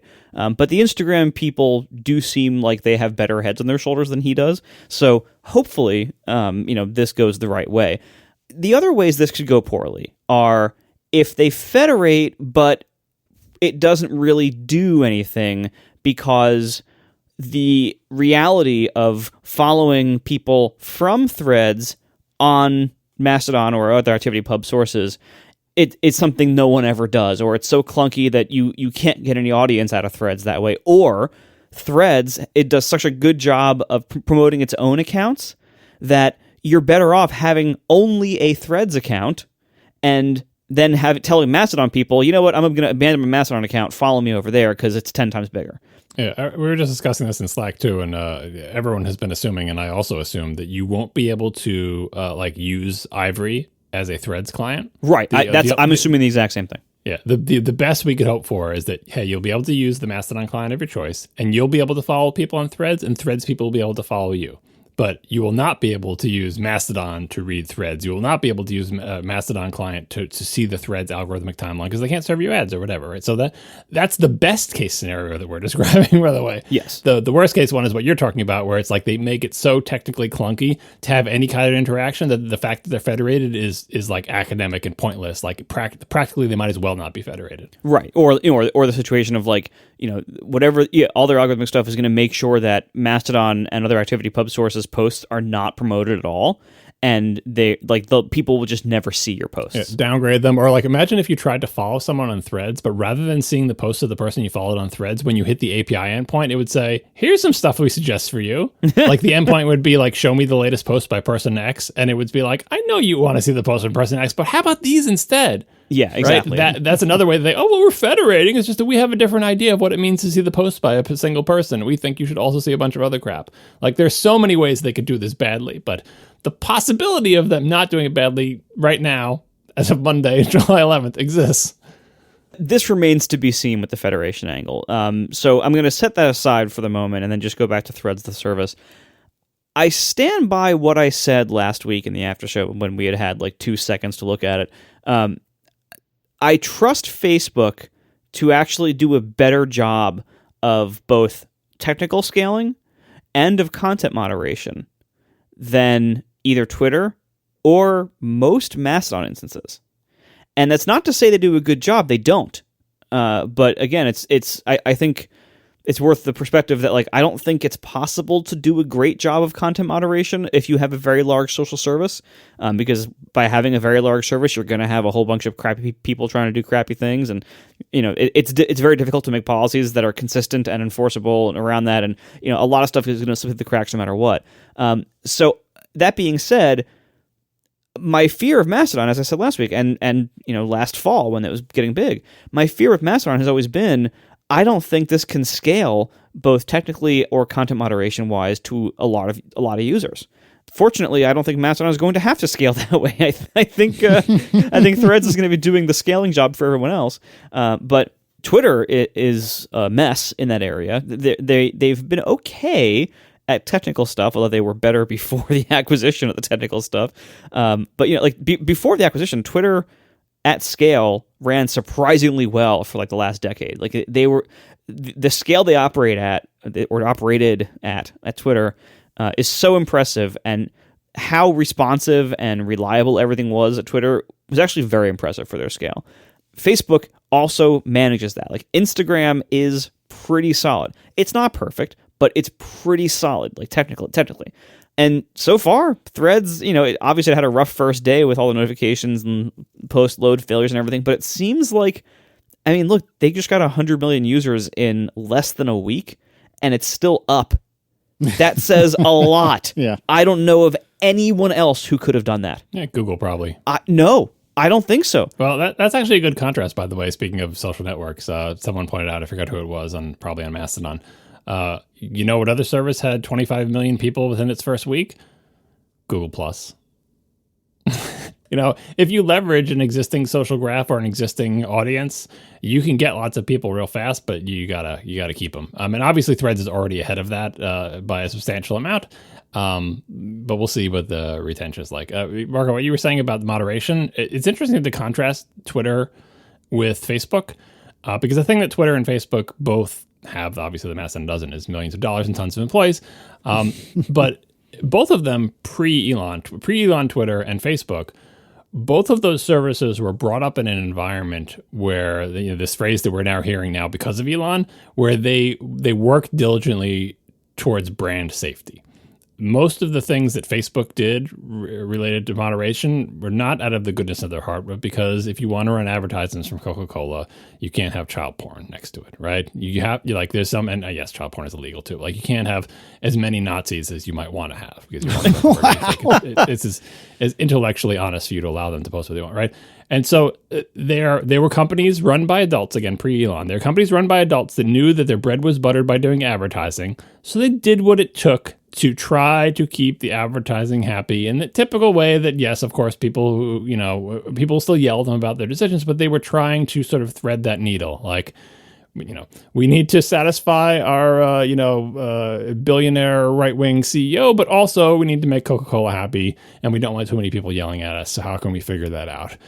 Should we really ban people who say, you're being tracked by 5G with the COVID vaccine, or should we just let them say it and it's probably fine? Nothing bad could possibly come of that. I don't know. We get enough pushback. We'll change the rules. But that's the type of company that's like run by somebody who first and foremost wants to make money and understands the need of advertisers, but also has some pseudo-intellectual stuff about like letting everybody post whatever the hell they want. And they would try to walk that line, right? Post-Elon Twitter doesn't care about that line, right? And it's just like, whatever, I'm just going to make random decisions about my whim. But that's the advantage that Facebook has now with Threads, is already some popular accounts that are popular on Twitter and are accustomed now in the post-Elon world, accustomed to being able to say whatever they want on Twitter, were getting dinged and getting stuff pulled down on Threads, because Threads starts off with the Facebook/Instagram ethos of, no, you can't be super terrible. And in fact, we have tons of employees whose job it is to make sure you're not super terrible. You're not on Twitter anymore. Not to say that Facebook are the amazing good guys and they're going to clean up this town or whatever, but there is a baseline level of non-Nazism that even Facebook over decades has established. This is the Nazi line for Facebook. And it's not where we want the line to be, but a line exists at least. Whereas Twitter, it's like, I don't know, how does Elon feel today? Who freaking cares? It's not, they have stopped being a company and stopped being just like, the disembodied id of one very not well person. So that is an advantage because, like you said, they have the scale to do it, and they have a bunch of existing rules that make it a pleasant enough place for, regular people to be. It's the same thing with Facebook. Why is everybody on Facebook? Facebook tries to be pleasant enough. Yes, there are all sorts of dark corners of Facebook where people are just, doing and saying terrible things. But in general, I believe that still the majority of this country, although you wouldn't know it by looking at the presidential votes, but that's a second issue. The majority of this country don't want a bunch of Nazis yelling at them constantly. And Facebook makes sure that it's friendly enough for the majority of the people in this country to say, oh, Facebook, whatever, it's there, it's fine, or whatever. If they can do that with Threads, they're already way ahead of Twitter. And like you said, they're probably also ahead of Mastodon. Not because Mastodon doesn't want to do those right things, depending on your instance or whatever, but because most Mastodon instances are not equipped to manifest the desires of the people who run them as efficiently as Facebook is. I would say that the good instances have better desires that they would like to manifest, but it's difficult to bring that to reality. And I keep coming back to it. Mastodon hasn't even figured out a financial model, a sustainable financial model, like doing it through donations of people who on the servers you want. It's working so far for some instances in some cases, but I feel like that needs to be worked out. Facebook has figured out a financial model. They don't have to worry about that. They got that covered, right? The financial models, they're going to show you ads. So it's kind of weird where Twitter has pulled itself out of the game by being ridiculous. Mastodon is trying to do all the right things depending on your instance and trying to provide a choice of third-party apps, choice of instances, choice of experience, choice of financial model, choice of moderation, choice. And we're hoping that will all work out great over there because there's lots of choices, and if one of them doesn't work out, we're not dead. And then Threads is like, we are baseline competent Facebook level of Nazi removal, and we're trying to make a fun instance, and if you like Instagram, maybe you'll like this. And it may sound like damning with faint praise, but that makes Threads like head and shoulders above everybody else for the average person. And, therefore, 100 million people in a week. We are brought to you this week by Kolide. If you work in security or IT and your company has Okta, this is for you. Have you noticed that for the past few years, the majority of data breaches and hacks you read about have something in common? It's employees. Hackers absolutely love exploiting vulnerable employee devices and credentials. But it doesn't have to be this way. Imagine a world where only secure devices can access your cloud apps. In this world, phished credentials are useless to hackers, and you can manage every OS, even Linux, from a single dashboard. Best of all, you can get employees to fix their own device security issues without creating more work for IT. Now, the good news is, you don't have to imagine this world. You can just start using Kolide. Kolide is a device trust solution for companies with Okta, and it ensures that if a device isn't trusted and secure, it can't log into your cloud apps. Simple as that. Visit kolide.com/ATP to watch a demo and see how it works. That's Kolide, spelled KOLIDE.com/ATP. Thank you so much to Kolide for sponsoring our show. Let's do some Ask ATP. And let's start tonight with a technology topic. Then we're going to do a little bit of Ask Neutral, actually. We're going to start with Wes Chamness, who writes, on the Mac, one of the main reasons I continue to use 1Password is that it's where I've been storing my software license keys. I do the same, by the way. If I am forced to move on from 1Password, do y'all have any recommendations for a place to keep these? Or does John just have them all saved in a text file somewhere? I feel this pain.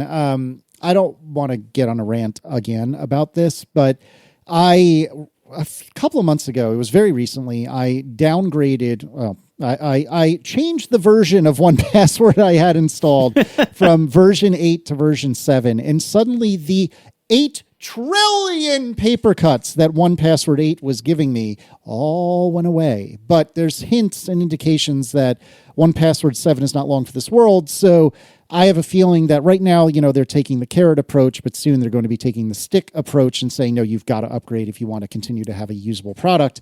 At which point, especially now that we've got some sharing coming in the, iCloud keychain or whatever it's called, and what is the new thing that Ricky's done? The passkeys. Passkey. Thank you. I kept wanting to say passcode, and I knew that wasn't right.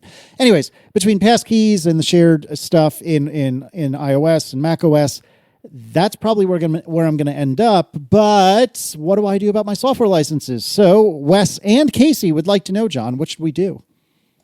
I don't have them in a big text file. I'm not my parents, although my parents don't pay for software. Who am I kidding? Also fair. Yeah, they do have big text files full of things you're supposed to remember. So my suggestion is maybe not what you want to do, but it's what I do. I use a product from Barebones Software, makers of BBEdit, my favorite text editor for these 30-some years. It's called Yojimbo. It was originally called Sidekick, but that name was taken. I don't know if it was taken by the same company. You two might know from the PC days. Did you know Sidekick for I think for DOS even? No, I knew the little texting phone. Yeah, exactly. Okay, maybe it was before your time. Anyway, there have been software products called Sidekick. I forget why they couldn't use the name Sidekick, but anyway, they renamed it Yojimbo. Yojimbo is, what is the name for it? Kind of like a lunchbox app? What are they called? Like an app where you just chuck a bunch of shoebox. Stuff. Shoebox app, yeah. You can save text files there. You can save, downloaded versions of web pages, notes with and without passwords, and they have a separate item for saving serial numbers for software because, hey, they make software, and back in the day before the app stores were pervasive, you bought software and you got a license code for it. I have a lot of license codes, and they're all in Yojimbo. Every time I get a new software product that has license code, I add a new serial number, they call it, because they use the old-style language. I add it in Yojimbo. Yojimbo syncs with iCloud. I just use it on my Mac. I don't remember if there was an iOS version. They used to have a version that would sync it to the web and stuff. It's had a long history, and I don't think one of their more popular apps, certainly not as popular as BBEdit, but it 100% does the job. And if it ever goes down the tubes, I'm not sure what I'll do. I guess I'll just dump and export all of them. And honestly, maybe I will put them in a text file. But Bare Bones is great about software support. I kind of can't believe they've supported Yojimbo over so many years, but they continue to do so. So if you are a Mailsmith fan, I feel bad because Bare Bones did can that one. But if you're a Yojimbo fan, it's still out there for you to get. Try it. I like it. So I would do a simpler solution. My solution to this, it is 1Password right now, but before 1Password managed this for me, I just had an email folder called software registrations. And every time I would get an email confirmation that included the registration number, which usually happens with purchase, I would just move it to that folder. I have since moved to 1Password, but in the intervening years, I've kept that folder going in the email. So I would leave it there. I would keep that. I would still have the folder there in my email as a backup, but my primary would become a secure note in Notes. Mm-hmm. So you are keeping them in a text file.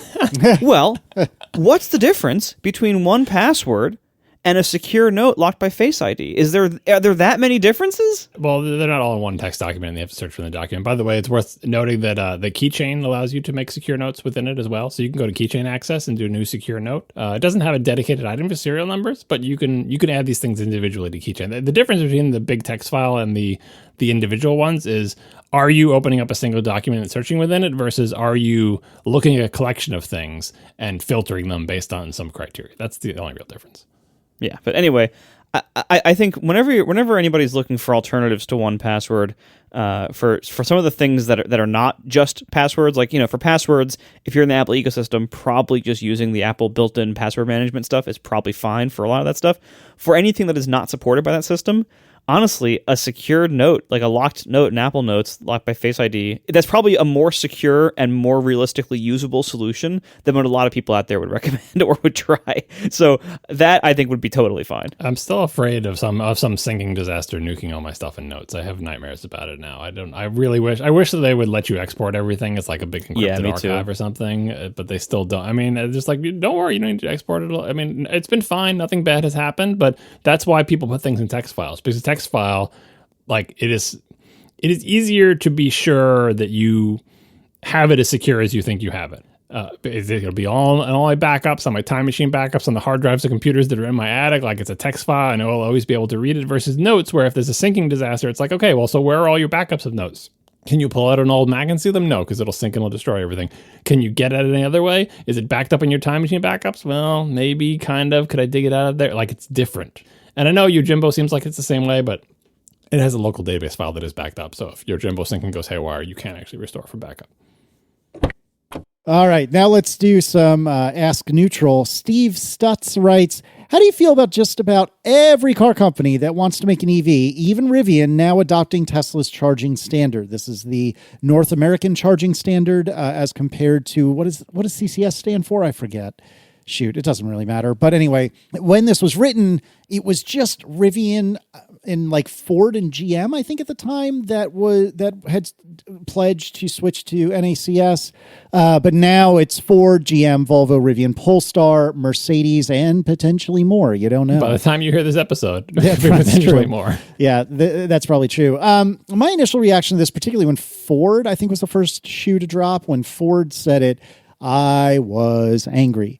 And the reason I was angry was because, look, we had everyone on the same page except petulant Tesla, who wouldn't just, get in line like everyone else. And I was really upset because it seems silly to me to continue to allow Tesla, well, I shouldn't say allow, but you know what I mean, to continue to have Tesla doing their own thing because we're better than you, because we're Tesla. And then everyone else is all in CCS land, all consistent. Now it seems like everyone's going to be all in NACS land and all consistent. And truth be told, I have not used either of these connectors. I've driven cars with both of them. I've not used the connectors. And everything I've understood is that the NACS connector is pretty much universally considered to be a better connector than CCS. So I don't actually mind where this has ended up. There was the uncanny valley, if you will, where some of the companies have committed, and I guess we're still strictly speaking there, but I think the writing's on the wall. There was the uncanny valley when some of the companies had committed, but very few of them have had, and I thought, oh gosh, here we go again. We're going to have two standards forever. But it seems pretty clear that we're going to end up on NACS here in North America, and that's just going to be the end of it. You keep saying NACS like it's a thing, by the way. Like, this is one of the best magic tricks. Remember when this first announcement was made? It was like, oh, Ford's going to use Tesla's connector. It's like, oh, they must have done a deal. They get access to superchargers, whatever. And then they said, yeah, Ford's going to use the North American Charging Standard connector. And I said, what? What the hell is the North American Charging Standard? Brilliant marketing. All right. There's the Tesla connector. And there's CCS, which is like an international standard, and there was CHAdeMO, whatever, which was a thing that Nissan used, right? But I'm like, what the hell is NACS? And I was like, is this some, because people were writing about it as if this is a thing. I'm like, that's not a thing. You can't. It's like saying, you can declare whatever you want to be the standard, but like standards are a thing. You can't just declare yourself to be the standard. Well, it turns out that A, they did just declare themselves to be the standard, but B, Tesla submitted their gave their connector design, the thing that plugs into your car to charge it, to SAE International. It's what is SAE? It's Society of Automotive Engineers. Yeah, we'll put a link in the show notes. So this is June 27th they did this. So Tesla no longer controls this standard. It has been given to an international standards body. And then they called it North American Charging Standard, which now that it's owned by a standards body, and let's be honest, in North America, the most best chargers have that connector. So I think, yeah, that's the North American Charging Standard, because Tesla does, and that's why all the other companies are lined up behind it, because they're like, they're not going to adopt a connector that Tesla controls. Tesla is a competitor. They would rather, set themselves on fire than do that. But now that the connector is not under the control of Tesla, and they want access to Tesla's charging network, now they'll sign themselves up to do it. So it's not just like some magic renaming they did. Tesla had to give up some control of this and give it over to a standards body.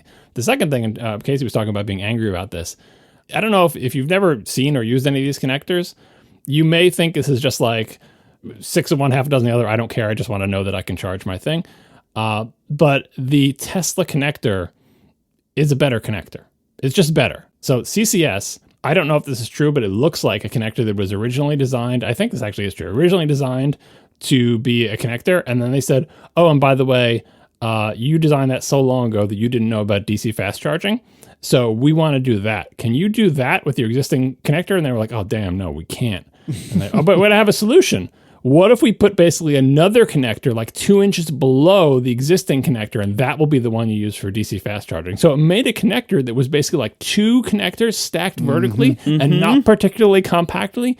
It's huge. Yeah, it's huge. It's ugly. It's weird. That's exactly what happened, by the way. It was like the J1722 or whatever connector first. And yeah, it's huge, ugly, and weird to insert. And the Tesla one, because it was designed from the start to work with DC fast charging, is small, simple, delicate, doesn't take up a lot of room. And here's the thing about Tesla. I know you're like, oh, but Tesla, they don't know how to design anything. Elon's a nut job. He's, destroyed.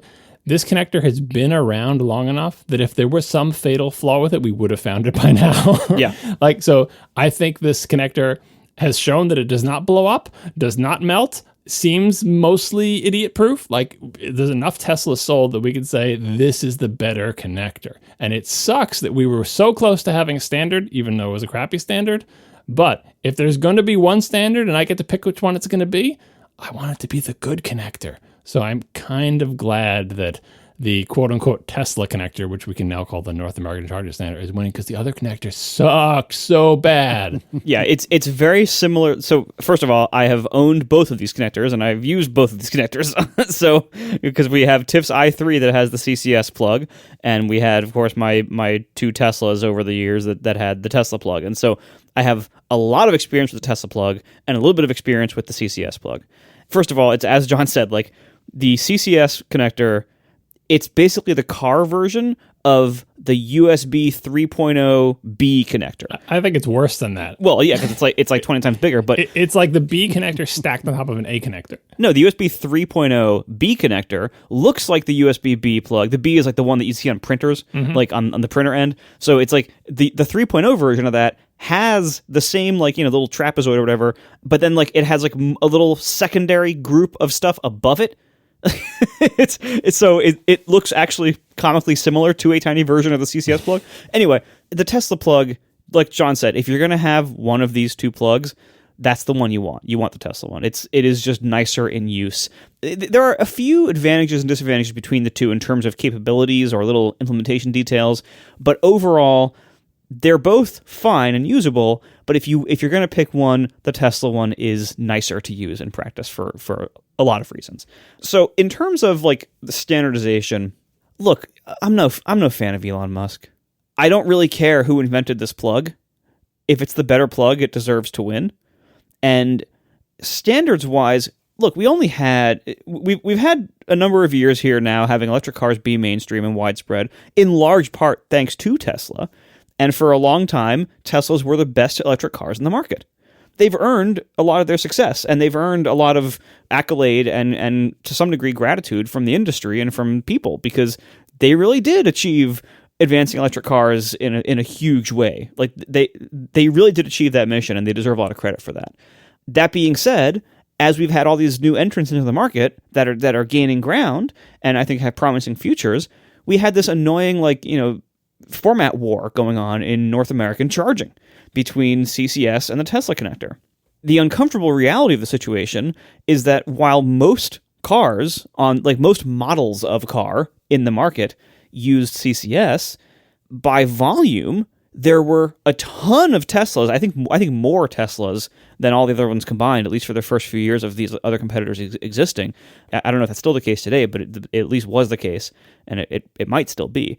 Tesla just sells a whole bunch of cars.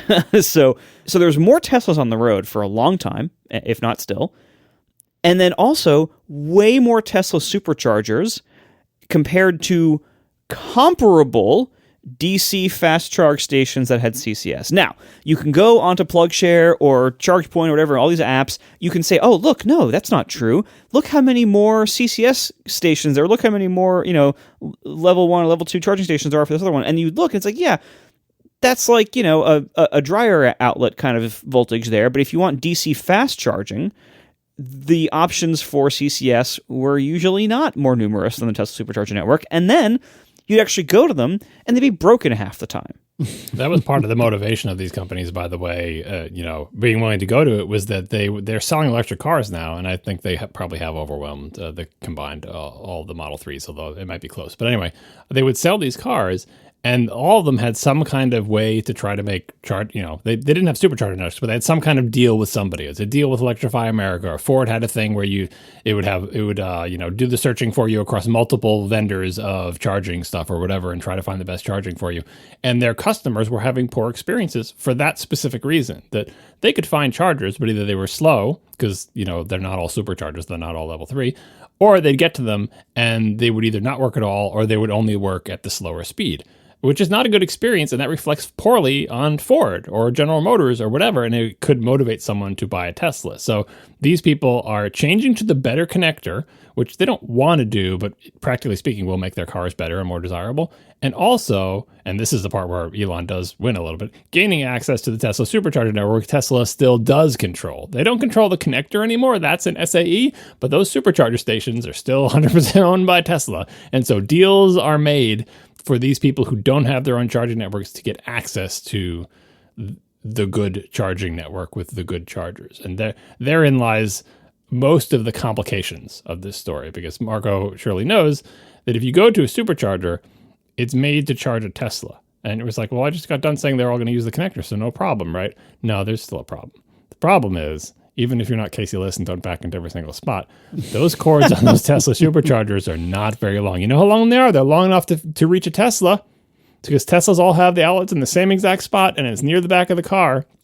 And they make the cords, if you've seen the design of the superchargers, they have the place where the cord rests, so it rests like inside the little U shape of the thing. Yeah, it's something like 6 feet or 8 feet long. It's not long. It's like when you buy an Apple product and it comes with a cord that's way too short, right? It's exactly the right length for a Tesla, but pull up there in some stupid gigantic GM thing where the charging port is like 17 feet up because it's a huge vehicle, or it's like a Rivian or whatever, and it's not at the very front or the very back of the vehicle, and now you have to park like a jerk to even be able to get the cord to reach, and you're stretching it and it doesn't quite reach, and the connector won't stay in.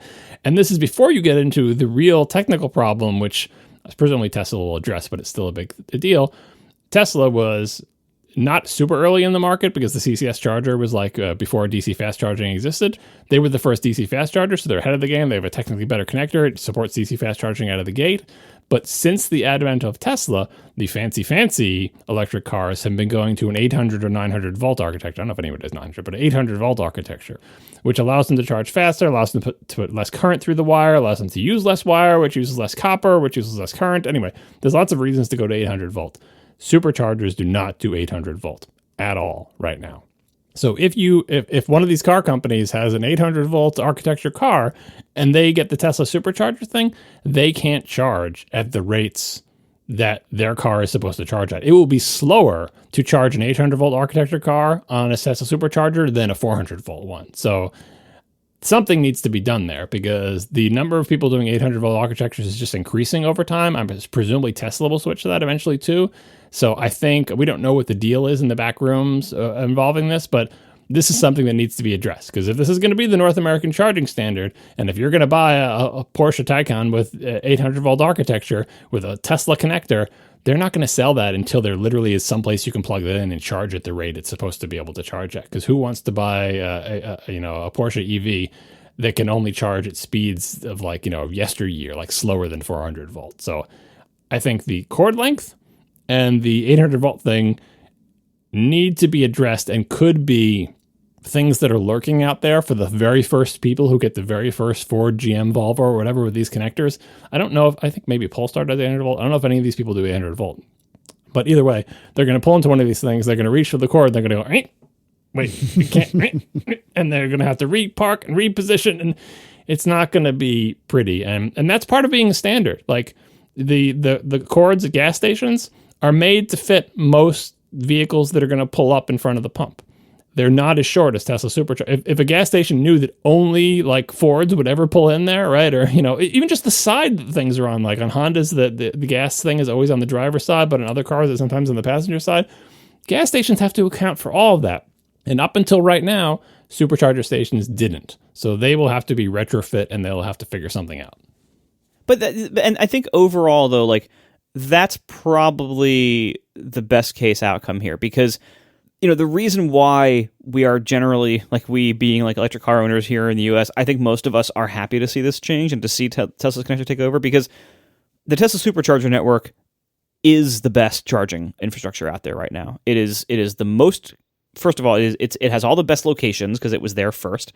Like the CCS chargers are kind of in weird spots. It's you got to get off the highway and drive a few miles to this mall and go in the very outside edge of their parking lot. The superchargers have the best locations for rich people. Let's be honest, though, because Tesla was an early adopter rich person car, and so they have the best locations in the rich person locations. But CCS has the best locations. Well, they have rest stops and on highways and stuff. It matters. I know. Well, that counts. Interstates count. Rich people travel from state to state too. But I feel like there is. The perception that Tesla has all the best real estate is based on the best real estate as being the most expensive, highest trafficked real estate, but that is not the best real estate if you live someplace rural. Well, but for the most part, you need supercharging on highways and on high traffic highways, and so Tesla is everywhere with their stations, and the supercharger stations tend to be very well maintained. They tend to work. You will drive up to it, and not only will there be enough bays that I personally, I know it's probably different on the West Coast. I've never pulled up to a supercharger and had it be full, ever. Get ready for that to change. Yep, that's the problem. It's not a problem. It's just this nature of sometimes the gas station's busy too. Yeah, but I've never had there not be capacity. I've never pulled up to a supercharger and had it be broken, ever. I've done a lot of miles in Teslas. I've done a lot of supercharging. I've never had a supercharger not work for me. And by the way, that's not just because Tesla is so much better. Tesla is motivated to make sure their chargers work because they own them and it's part of the value proposition of the car. And you'd be like, well, aren't the other charging station people also motivated? The answer is no, they're not. So if one of the big ones, Electrify America, is owned by Volkswagen, and there was, because of the Dieselgate scam where they committed fraud to try to make the emissions of their vehicles look better, they were required by court order to invest $2 billion into EV infrastructure or whatever. So, Electrify America is essentially a compliance network. We are complying with the settlement of some kind of criminal case or lawsuit. They're not particularly motivated to make that awesome. The second thing is, there are other companies that are out there for, trying to do a good job at charging or whatever, but their competition are their competition is not Tesla, because if you have a car with CCS, you can't go to Tesla superchargers unless you have a weird adapter or whatever. That's changed very recently. But anyway, historically, that hasn't been the case. So they're just competing amongst each other, and the level, it's like grading on a curve. It's like, well, you've got Electrify America, where Volkswagen's not particularly motivated to do a good job, and you have these other people who are like, I don't know, we're kind of on the verge of bankruptcy, and we don't have a lot of money to put into this, and so on, right? Now, this is another reason these car companies did this. Ford and GM and everything are doing this because what they're basically saying to all the non-supercharger networks is, guess what? Now you are competing with superchargers, because the people who used to go to you can make a different choice and go to the superchargers. So if you don't want to immediately go out of business because you suck, you better start competing. And so the incentives have suddenly changed. Now, will they get better or will they go out of business? But honestly, either one of them is better than it was before, which is like they can continue to suck and there's no repercussions. Yeah. And so anyway, so going back, so I'm really happy that the format war in the US for charging plugs is going to clearly have a resolution within a few years. Everyone's going to be on NACS/Tesla, and that'll be it. Like, CCS will be around for a while as the vehicles that are made with it now slowly age out. It'll be around for a while, but you're going to have your CCS vehicles charging via adapters probably at superchargers. They need to work out the 800-volt thing, though, because there are enough 800-volt cars sold in the U.S. that Tesla needs to at least have a plan for that. Because you can't get rid of CCS until they... No, I'm sure they will, but people will. They will, but the point is, like, a format war is worse than whatever choice you might make for the connector. So the only way to end this format war, really, because like you can think, why didn't Tesla just adopt CCS? And that's a good question. And the answer is they had no motivation to do it because of everything we've just said. They already had infrastructure in place. Like, it's not like Tesla came out with their own thing after CCS existed. Tesla had to make their own connector because there wasn't a good one. They made their own, and then later CCS came along. Well, wasn't there the J17 thing? Didn't that predate Tesla's thing? It might have, but that connector sucked. Yeah, no, I agree. They needed to come up with something with DC fast charging. Like, that's the problem. Like, these connectors might have existed in their non-DC fast charging form, but that's not what they wanted. So they made their own connector. Yeah. So basically, the only outcomes here were either everyone switched to Tesla's connector, which seemed unlikely and impossible, 2 months ago, or we continue to format war, which sucks, or Tesla somehow switched to CCS, and what motivation would they have had to do that? And think of, like, when if you just look at raw numbers, like how many Teslas are on the road in North America, and I know Teslas have CCS connectors in Europe, I know that, but just talking North America here, how many Teslas are already on the road? How many superchargers are already out there? The idea that they would somehow, out of the goodness of their heart, give up their better connector and switch to CCS, which every Tesla owner would see as a downgrade next time they got a new car, I didn't see that happening. And so I thought we were just going to live with this format war forever. And so to see the format war have a pretty clear likely end in the near future, even though Elon has to win this one, fine. He earned it with this one. Like, as much of a jerk as he is, he's made a lot of really good cars for a long time, and he made a really good connector, and he has a really good charging network. He didn't make that connector, let's be clear. People who worked for him made that connector. That might have existed before he bought the company. Whatever. Yeah. However it happened, Tesla deserves the success of that connector, and it sucks that we have to give this jerk a win, but in this case, he did legitimately win. And the alternative was worse. But it's a win for us because we get to use the better connector, and it's owned by a standards body, which means that he can't do something jerky and pull the rug out from under the other car makers because he doesn't control the connector anymore. Exactly. And where we will end up with this after, again, there's going to be a transition period here. We're going to have CCS kind of lingering around for the next 10 years probably, but where we will end up in the long run is one standard with a lot of charging networks that are really good, and a lot of charging stations that are really good that support this standard, that you can pull off lots of different highway exits when you're on a long trip and charge up really fast. You can be pretty sure it'll work, and almost every car on the road will have the same connector. That is a really good place to land. And for electric vehicles to continue to grow and to reach more places in the market, that's necessary. You can't have a format war and expect this market to keep expanding and maturing, because that even the the pain in the buttery of the format war turn a lot of people off, or the questions about the format war turn a lot of people off. Or if you buy a CCS car and you realize you can't charge it anywhere good, that's going to turn you off. So we're going to be in a better place in the long run with this decision. And I think, we can set aside all the personalities involved and just say, you know what? All right. One standard is better than two, no matter what the standard is. And of the two they had to pick from here, this actually is better in a lot of ways. So I'm happy with it. I bet an alien is listening to this conversation and saying, you guys can't all agree what side of the road to drive on. And you're like, oh, now we have one charging standard. That's the thing about automotive stuff. Like, not only can we not agree on standards for anything, we can't even agree on what side of the road to travel on, like where the steering wheel should be in the car. But we have worked out that there are these bubbles of agreement, and they tend not to touch by roads that much. So, it would be kind of ridiculous if the side of the road changed in every country in Europe, right? But the UK could have made a different choice, and anyway, it's it's kind of silly. And, obviously, this is NACS, North America. If you go to South America, forget it. If you go to Europe, forget it. If you're in China, I think a couple people live in China. Things are totally different there. Who knows what they're doing in China with their connector? Australia, they could have their own connector. You can't drive off Australia. It's fine, So we're obviously this is an America-centric podcast. We recognize the rest of the world. What the rest of the world wants to do, I would suggest they adopt the North American charging standard because it's a really good connector and it's owned by a standards body. So but no, the reality is most other countries, CCS is the norm and that's it. And Tesla uses it in other places too because they have to sometimes by law, like I think in the EU. But CCS sucks though. It does suck, but again, one standard's better than two. So if you already had Tesla on board with CCS in your continent, good. Mm-hmm. Leave it that way. One standard is better than two, and we just got the better one. Sorry. I'm saying it's like one standard. It's one standard for each little fiefdom of driving rules and car design. It is kind of, blame the British Empire, I guess, but it is kind of amazing that we haven't agreed on the side of the road, but we're almost there. Isn't that side of the road? Isn't there a vast majority? I don't know what the world, if you went by population. Yeah.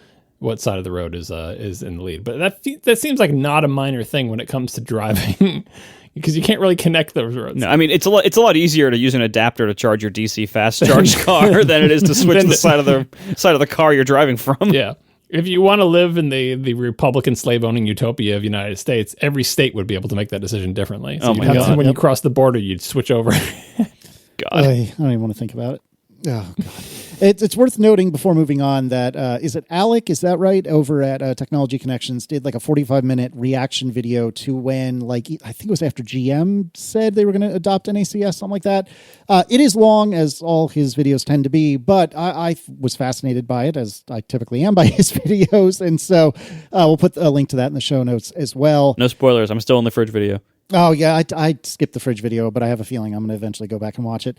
It's good. And and did we mention, by the way, speaking of Kentucky, that they mandated Tesla as the NACS as the charging plug? Well, yeah, they did the wise thing in the ways the government exert power on private industry, which is that if you want to be part of this government program that subsidizes charging stations, whatever, you must support Tesla's connector. Yeah, which makes sense because that's going to be the new default. So if you're getting government funds for what's supposed to be a universal network, it should support the universal connector or at least both of them. Mm-hmm. And that's another example of what's going to change the incentives of these not so good charging companies.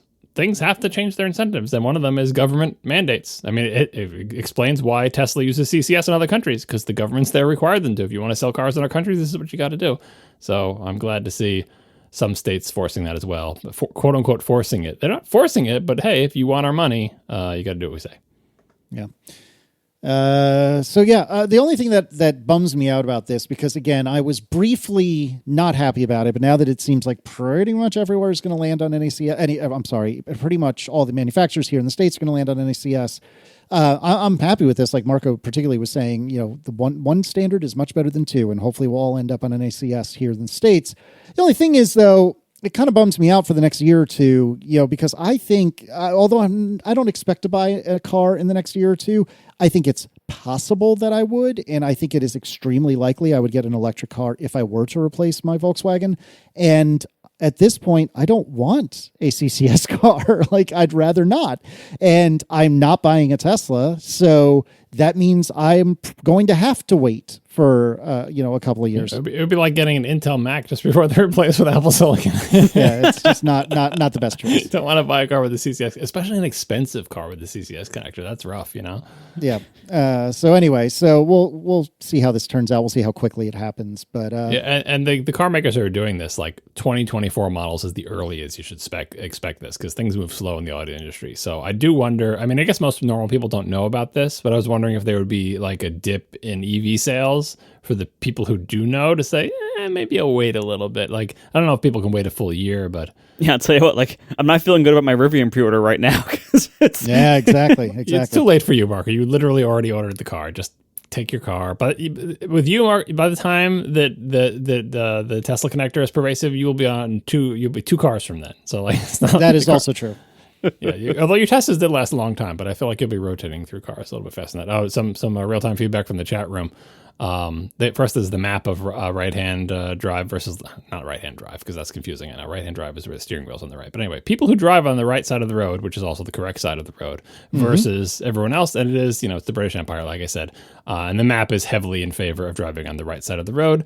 And apparently France and the Netherlands switched in the 60s. Can you imagine that? 60s was a tumultuous time. Just one day, I'm sure there's a story about this, but like one day in the 60s, they said, everybody switch. No, there is. There was a 99 PI about this. I'll try to find a link for the show notes. I doubt I'll be able to come up with it, but it was fascinating. And they talked about on this podcast episode about how there was like this big, PR push to get everyone ready for it and so on and so forth. It was very, very interesting. Yeah. In countries with functional governments where they can rally the people to all do a change that will be beneficial for them in the long term. Can you imagine that?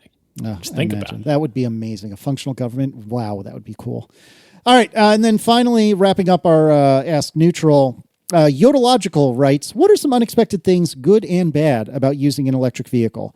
Well, one of the things is you don't get a transmission. That's sad. But Marco, I think that you are obviously the most well-qualified to answer this question. There's still a transmission. Not in anything but a Porsche. There's really not. Yes, there is. The transmission is just a series of gears that change ratios that connect to your wheels. That's what a transmission is. All right. Thank you for actuallying us. Thank you so much. Jeez, no. People think it's the cars run by magic. I mean, the only car where you could say you don't have one of those ones that have the motors in the hubs. Have you seen those? I think Saab, whoever Chinese company currently owns the remains of Saab, made an EV with hub motors. So the motors are literally in the wheels. So there really is no transmission there. But that's a terrible idea because the unsprung weight is just horrendous. Anyway, go on. Okay, so anyway.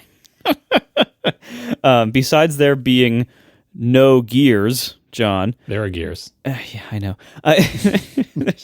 Besides not having to shift gear in any way or have the car try to shift for you, the best thing about driving electric is it just feels better in every possible way. Like the drivetrain itself feels great because it is direct. Driving a gas car, there's a whole bunch of hacks going on to make that happen. There's a lot of mechanical complexity, a lot of like abstractions and hacks and weird balancing acts that are being done between gear shifting options and of course like how the torque curve is all weird and tipped up the top and everything. It's driving a gas car. It's a very irregular and oftentimes disconnected experience from the reality of what's going on. Electric drivetrains are mechanically so much simpler. You feel that simplicity. Everything is immediate and direct. So it feels better to drive. Now, some of the unexpected things, I could talk forever on this, and I won't right now. I'll name two right now. Number one, dog mode. Yeah, this is a setting on electric. So electric cars, because you're not running a gasoline engine to make the climate control happen, it is safe to run the climate control remotely no matter where the car is parked. If it's parked inside a sealed-up garage, doesn't matter. You're not going to cause carbon monoxide problems. And so they all have, many electric vehicles, including all Teslas and all Rivians, they have options to remotely, like from their phone app, turn on the climate control. And you can just leave it running for hours if you need to. And they all have, Tesla and Rivian at least, have this wonderful feature called dog mode, where suppose you're on a road trip with a pet in the car. And you want to go into a rest stop to go to the bathroom, or you're going to have some lunch inside a restaurant or whatever. You need to leave the car somewhere where you can't bring the dog inside. You can leave the car with the AC or heat running at regular temperature kind of indefinitely, like as long as your battery maintains, and usually Teslas will stop at 20% if your battery dips below 20%, it'll stop this feature. But on a regular road trip, you can leave this on for hours and it's fine. And many times, I got used to this feature. Many times I've done this where like we'll be on a road trip. I want to go inside for a meal with the family or whatever. We'll have to leave the dog in the car for half hour, 40 minutes, whatever it is. My current gas monstrosity has sort of a feature like this, except you can only launch it from the app, which doesn't work all the time, especially if the car doesn't have cellular coverage for its internal like radio thing. It's unreliable from the app. It takes a long time to launch, and it caps its length at 30 minutes. And if you happen to take longer than 30 minutes, too bad. You can't restart it until you go out and physically restart the car once. Oh, bummer. Similarly, my gas monstrosity does not allow the remote climate control feature or remote start feature to run if the car has not been turned on for more than 3 days. With a Tesla, I know I can just open the phone app, even if the car has been turned off and sitting there for a month, and before I get there, I can turn on the air conditioning. So when I get to my car, it's not 1,000 degrees inside. I can't do that with my gas monstrosity. So that the whole the remote climate control being so flexible and being able to be triggered either from the app or 2 buttons before you leave the car if you're parked somewhere, that's fantastic. And I've never seen anything as good as that on a gas car. I know Tesla does those things. I think Rivian does most or all of those things. I don't know about everybody else. Second thing, this is more of kind of an everyday convenience thing that you don't realize what you have until it's gone. When you are driving a gas car, you have to, on some kind of regular interval, stop your everyday life to go fill it up with gas. Now, this is not a long process, maybe 10 minutes, but it is an annoyance that you have to, at some point in your regular everyday life, maybe it's once a week, maybe it's every 2 weeks, however often you get gas, you have to stop what you're doing and go get gas. And by the way, gas stations are stinky and gross. With electric cars, if you are not taking long road trips very often, if you're just doing your everyday driving, everyday life, and you're charging at a reasonable rate at home, you never have to stop and get gas. That's really important. Every time you leave your house, you have, quote, a full tank. So in your regular errands and your regular commute and everything, you never have to stop to get gas. You only ever have to think about charging assuming you have a place that you can park it at home where you can charge it, like a garage or whatever. But you only ever have to worry about charging when you're on a long trip. People think when you go electric, it's so much less convenient. You got to worry about, range. And yes, you do have to worry about range on long trips. But for the entire rest of your everyday life, it's way more convenient because you're never having to stop and get gas ever, ever, ever. But now every time you get out of your car, you got to plug it in. Not every time. I mean, I would plug in the Tesla whenever it dropped below 50%, it's just a new habit. It's a good trade-off. It's a net win for sure, but it is only a net win. It's not like there's no negatives. The negative is there's a new thing you have to do at home that you didn't have to do before. It takes 2 seconds if you have it set up. Although I will say that the sort of suburban privilege of the expectation of course I have a place where I can park the car and plug it into my house electricity is not true for a lot of the population. Agreed. Urban situations, again, the rest of the world has this more figured out than we do. Good cities would provide places along street parking where you can plug in your electric car through some sort of system where either you pay for it or the government pays for it or whatever. Somehow, it is to the advantage of cities to figure out how to do that. And I hope they do someday somewhere in the U.S., probably in California. But in the meantime, if you do have a place where you can plug into your house, that is a new habit you have to adopt. And the return for it is worth that investment, which is, like you said, you wake up in the morning and your car is full.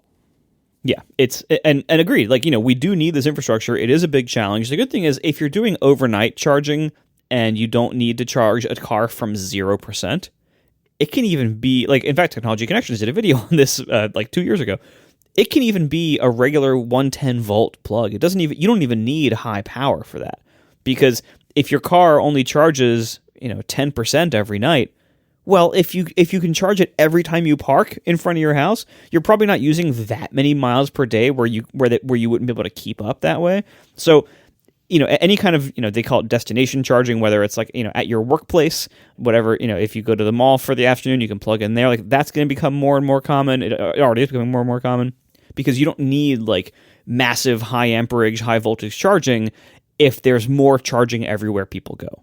That's another point we didn't make in the Tesla connector thing, is that I don't know if this is true of the CCS connectors, although it seems like it might be because they have the double connector thing.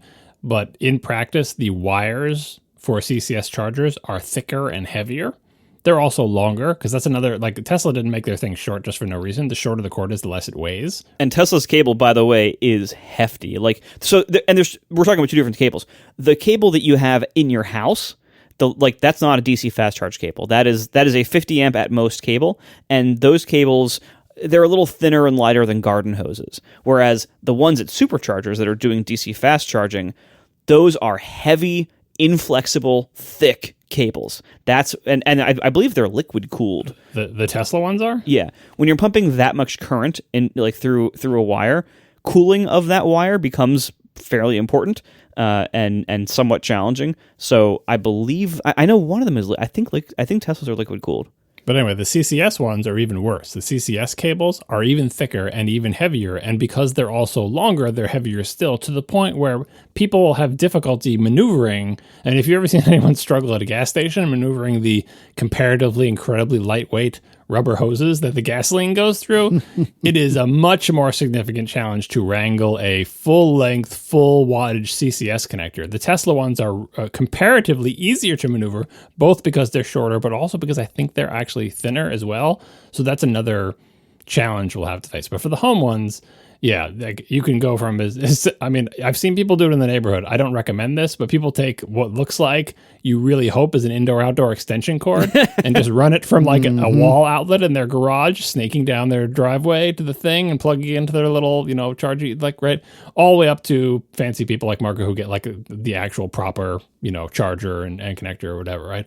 And this is an example of infrastructure, and we can make infrastructure that makes all this easier for all of us, and I hope we do. But in the meantime, you can get by with the existing infrastructure. Most homes in America have at least one, what we call a dryer outlet, that is the higher voltage, higher power thing to power an electric dryer. That will charge your car faster. But even if you don't have that, as long as you're not taking really long commutes, a plain old outlet with a reasonable, good extension cord that can reach your car will work. Yeah, those are fine. Or like, if you happen to have like a table saw outlet in your garage or something, like some people have that, or, any kind of 220 volt outlet is way better than a 110 for this purpose. So if you have a 220 volt outlet in your garage, even if it's only like 20 amps or 15 amps, that's great. That's all you will need. And if you want to have a regular like 110 volt, 15 amp circuit, you can do it on that. It's slow. I think charging a full Tesla from empty on 110, I think takes something like a week. But you're never usually charging it from empty at your house. Like, you're just topping it off from your daily usage. And so unless you have a very long commute, even a 110 outlet keeps up with most people's needs just fine. And then again, any 220 outlet, if you have a dryer outlet or a circular saw outlet, or if you go nuts and install an RV outlet in your garage, like I did, the NEMA 1450 outlet for the really good chargers, like you can, like, you're set. Like any of those options, you're totally fine. Anyway. So that's a short list of the unexpected things, good and bad, about using an electric vehicle. The bad thing, honestly, I think the only bad thing I can really say is they tend to be heavy. They're expensive, of course, and that's a problem as well. That's slowly getting better. Main outside is they're just heavy, but they're so fast and responsive in their throttle and drivetrain that it makes up for it, and the weight being all down low in the battery pack also really helps a lot with like handling and stuff. But it slaughters your braking though. Like the weight really. So there's multiple downsides to the weight. Well, if you're doing a lot of braking, you're doing it wrong. But you know what I mean. Like in an emergency, when you want to bring this car to a stop, if they put the brake, especially early EV makers who are not quite sure how to do this, if they put brakes on it that seem correctly sized for the equivalent gas car, it's gonna take longer to stop. And every part of the car, this is, good EV makers know this and build it into the cars, but every part of the car takes more abuse from having more weight. So the suspension has to be beefier, all the wheels, bearings, and bushings have to be beefier, because these things weigh a ton, especially the quote-unquote good ones that have the big batteries in them. They just weigh so much that it really requires scaling everything up. And then the final thing that you can't really avoid is, because they weigh so much, it damages the road more. Like it's like a bunch of massive trucks. If the entire world was filled with like 100 kilowatt hour battery packed EVs now, instead of all the regular cars, we would be even in this country, we'd be even worse off in our inability to find ways to fund our roads because no one wants to pay taxes.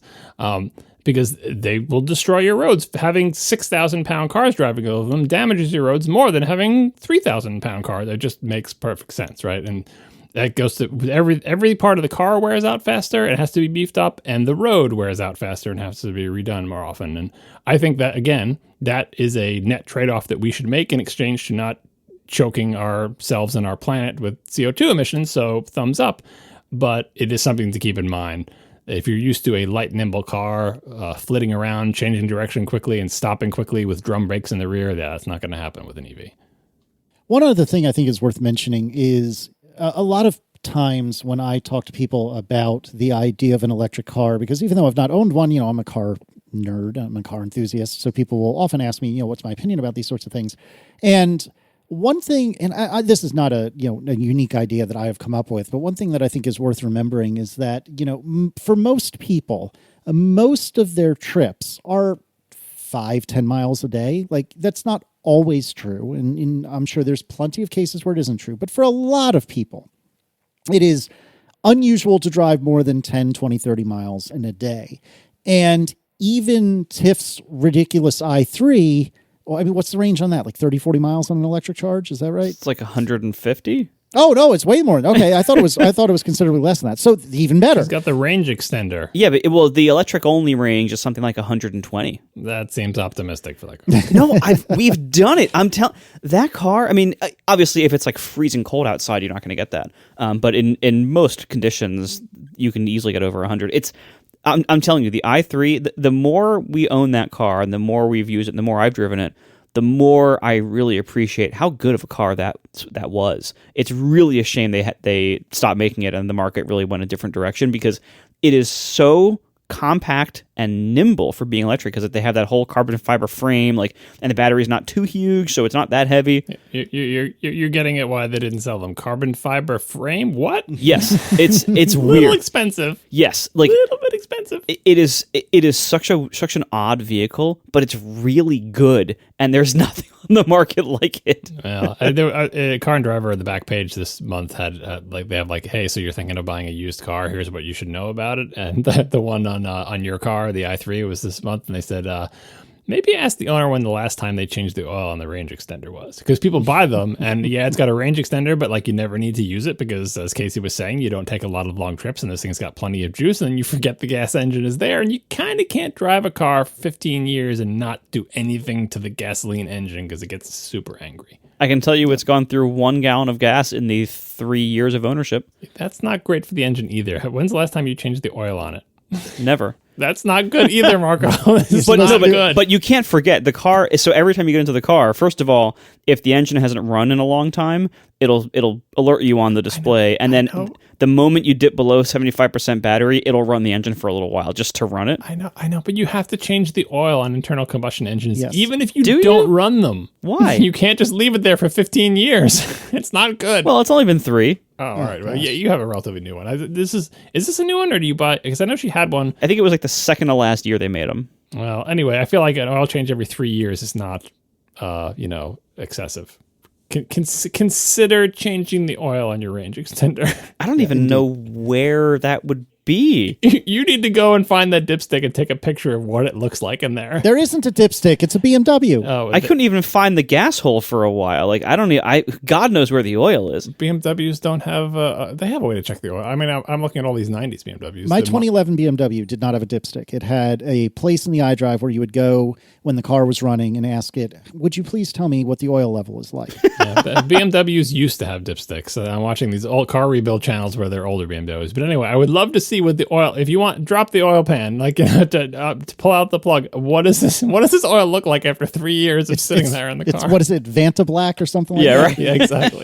It's just sludge. All right, we got to finish up. Let me finish my thought. Let me finish my thought, and then Marco, you need to leave a message for the BMW dealer and ask them to change the oil on this thing. But anyways, you think they even know where it is? How many of these did they really sell? 3. They know, and they'll charge you $400 to change it. Also true, actually. But the point I was trying to drive at, and then we got sidetracked, was, if you're a suburban homeowner here in America, it is likely that you will once or twice a year want to go get like a bunch of mulch to put around your landscaping at your house if you're a better homeowner than I am. And I feel like a lot of people get hung up on range and they say, well, we take a summer trip to the beach every year. What are we going to do then? Well, first of all, and I'll give Marco a chance to corroborate this, but I would argue that once you're past the age of 25, stopping for half an hour and getting out of the car, even on a 4, 5, 6, 7, 8 hour road trip, that ain't so bad. That's actually kind of nice. But Marco doesn't have to drive very far to get to the beach, just FYI. Well, that's true. But nevertheless, the other thing is I don't buy a car specifically for hauling mulch once a year. I don't buy a pickup truck just because I need to haul mulch occasionally. If I really need to do that sort of thing, I'll either make do with what I've got or I'll rent a pickup for a day or something like that. If only we weren't broadcasting the show to Americans, Casey, because what is the best-selling vehicle in America? Yeah, I know. A pickup truck. Yeah, I know. And I don't get it, but that's neither here nor there. My point is just that, again, I have these conversations often, and I had basically this exact conversation with a friend of mine, and he was saying, well, we go to the beach in South Carolina every year, and that's like an 8-hour drive or something like that. And we go to Blacksburg, our mutual alma mater, every year, and that's a 3.5-hour drive. And I get that. I really do. And I'm not the kind of person who generally rents cars for road trips, so I don't put wear and tear on my own car. Like, that's the dumbest thing I've ever heard. But if 98% of your trips are 10 miles or less, or whatever the case may be, don't buy a car for 2 trips a year. Buy a car for the 98%. Don't buy it for the 1%. That's my final advice. People who think electric won't work for them because of their 2 trips a year they take, it will work just fine for them. Like, you will have to do a tiny amount of planning in the sense of look how long it is, and if that's larger than the range of your car, find a supercharger on the way. And most of the cars will do this for you. Your cars will do that for you. Like, honestly, just put in the destination; it will tell you where to go. Yeah, and if not, like, use any of a million different apps that will all do it for you as well. Like, and I thought before I had an electric car, I had the same range anxiety. Is this going to work for me? I drive upstate a lot, and it's fine. Like, you think it's going to be this really big deal, and in practice, it just isn't. It's fine. It's really totally fine. And then everything else about it is better. Thank you to our sponsors this week, Memberful, Rocket Money, and Kolide. And thanks to our members who support us directly. You can join us at atp.fm/join. And we will talk to you next week. Now the show is over, they didn't even mean to begin, 'cause it was accidental. Oh, it was accidental. John didn't do any research, Marco and Casey wouldn't let him, 'cause it was accidental. Oh, it was accidental. And you can find the show notes at atp.fm. And if you're into Twitter, you can follow them at CASEYLISS. So that's Casey Liss, MARCOARMENT, Marco Arment, SIRAC, USA Syracuse. It's accidental. They didn't mean to. Accidental. Tech podcast so long. One of your big Swift UI challenges when making Callsheet, which, by the way, I've been using Callsheet a lot, like, because we've been rewatching some TV finally, and I keep seeing, like, oh, it's that guy. Who's that? Like, we decided to rewatch the first season at Party Down. We haven't seen it in a long time, and they have a new one, so I wanted to, like, catch up with the old one. And I was I didn't realize until I'm like, where there's just, like, there's one guy in one episode playing some, side character, and I thought for sure, like, I'm never going to find this. But I looked up, and I was pleased to see that Callsheet not only has, TV show info, but it has per episode info on the people who were in each episode. So I was able to say, all right, season 1, episode whatever, and it was right there. It was awesome. Oh, thanks. No, that's the idea. And I'm not going to say out loud because I don't want to jinx anything, but the plan for tomorrow morning is to send it to Apple as the sacrificial release. You know what I mean? Like I'm sure there will be an issue. Yeah, I'm one sure to reject. They will have a problem. Yeah, the one to reject. You think you're just going to reject it for in-app purchase flow, or do you think there's something else? I have no idea, to be honest with you. Most likely in a purchase. They look very closely at that, and almost no one gets it right the first time. It could be something as simple as you don't have you have a you have a privacy policy, but you don't have a terms of use. It's stuff like that. There's all these little requirements they have. By the way, you need a terms of use. I do have one. I didn't earlier, but I do have one now. You can just copy and paste. Everyone else does that. Yep. I'm pretty sure I stole underscores and lightly edited it to make it, more relevant to my particular use case. Yeah. But anyways, so I hope to, no promises, but I hope to send to Apple tomorrow, because the idea is I'm going to be traveling very soon, and I don't want to be thinking about this while I'm gone. So in a perfect world, which won't happen, but in a perfect world, I do a release or two. I go back and forth with Apple once or twice this week, and then hopefully it is queued up and ready to go for after travel. Yeah, make sure you have it set not to be released as soon as it's approved. That's very true. It's easy to forget that setting, and if you're on vacation, is the wrong time for that to happen. Yeah, exactly. Inevitably, what will end up happening is I won't get it done and through Apple before I leave, and it'll end up having to happen, late this month. I was in the same situation as you, because I'm about to go on vacation as well. And I was like, you know what? I really want to push out, because I've been working my Sonoma release, but I can't. They won't accept builds made with Sonoma Xcode. And I'm in the weird situation that if you've watched the WWDC sessions about the tools that Swift has now for backporting APIs, well, Apple is using them. So there's a new API introduced in Sonoma, but they backported it to Ventura. So this is awesome. Nice. People on Ventura can have it too. But guess what? I can't submit that build until I can build on Sonoma and submit it. And they're not accepting stuff that's built on Sonoma until Sonoma gets closer to release. So I have to go back to my mainline branch. And I was like, well, I should just cut a release of this and just take out the Sonoma specific features, which aren't really Sonoma specific and will actually work on Ventura. But, anyway. But then I said, no. Don't put a release before you go on vacation. What are you thinking? Just let it ride. Don't worry about it. And you come back from vacation and you can address it. So that's what I'm doing. And I would advise you to do the same thing. You can submit it as a sacrificial one, but just configure it not to get accepted, go on vacation, and don't worry about it until you get back. Yeah, I mean, the most of that is the plan. The sacrificial release is part of the plan. The question is, will I have the self-control, not assuming that there's still back and forth between me and app review? Will I have the self-control to really put it aside while I'm on vacation? We'll see. Yeah, or don't actually write the code to address the issues while you're on vacation, please. Yeah, well, no promises. But hopefully, again, in a perfect world, which won't be the case, I will get it through App Store review before I leave. And then I'll sit on releasing it until I'm back. Or maybe even once I'm back, if I do another, submission or two to Apple, that's fine too. But at least I know I've gotten one through, you know what I mean? And my understanding from my own experience and from those like Marco that have done subscription stuff before is that the first release, they really do take a pretty fine-tooth comb, which makes sense. I don't begrudge them that at all. And then after that, it depends on who you get and what your luck is. But generally speaking, it's not quite so ruinous after you get one through, but getting that first one through can be ugly. And this is my first rodeo when it comes to subscriptions. I'm sure I've screwed something up. I'm sure something's not right. So I gotta try. So we'll see if I do that tomorrow morning. No promises. But that's the idea. But we were going somewhere with this, and I feel like we got totally sidetracked. The reason I brought up, the reason I thought of you today is that, well, first of all, have you run the current build on iOS 17? Because you should, because I think you have a search box problem. Well, and that is something that Apple changed in this beta seed, and I need to give that a shot and start filing bug reports because a few people have brought it to my attention. But yeah, apparently you can't actually see the search box anymore as you're typing, which is super fun. Yeah, and this has been a theme of iOS 17 beta so far. There have been a decent amount of keyboard placement bugs. So they're obviously they're messing around in that area. So I would expect quick fixes here in future betas.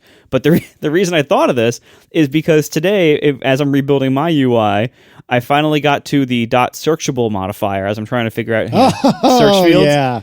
Oh yeah. Putting some stuff together, and man, I really could use the information of when the search field is active, which you can get in iOS 17, by the way. Yeah, well, you can get it in iOS 16, but so when it's active.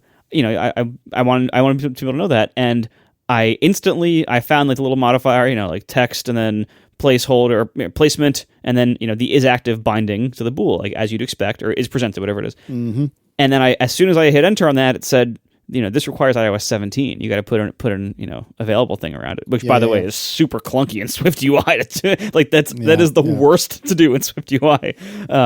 But I immediately was like, oh, wait a minute, isn't this the problem you were facing? Like, didn't you before 17? Like, didn't you have to jump through a million stupid hoops to try to get this? I'm still jumping through because I'm releasing before 17, and this was in concert with a friend of the show, Guy Rambo, who did a lot of the heavy lifting on how to use Snoop and Splunk within UIKit and expose that in a reasonably pretty way. And so that's what we're doing. And I can share that code with you, Marco, if you're interested. But anyways, it's a total pain in the butt in 16.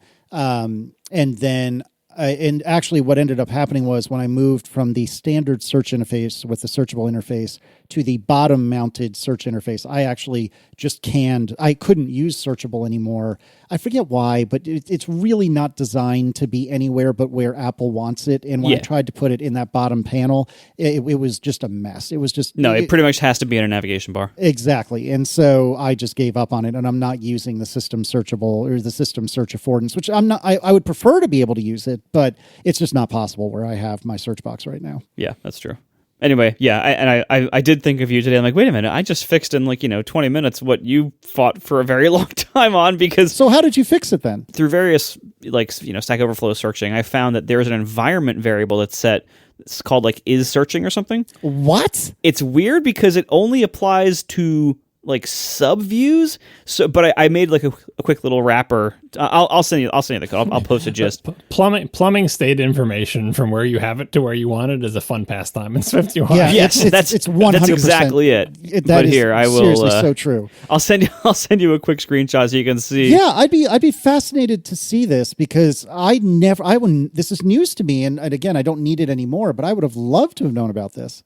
So it's the environment is searching. Is what you're looking for in that little utility view. But yeah, so I basically made a wrapper to do what John said, plumb this value. I had no idea. Bind it from here to here. And now you have an is presented binding for iOS 16 as well. Wow, that's very cool. I really wish I had realized that. I don't think I was aware of that because I don't have any recollection of this being a thing that I was like, oh, I would use that, but I just don't think I even knew about it. It's too bad.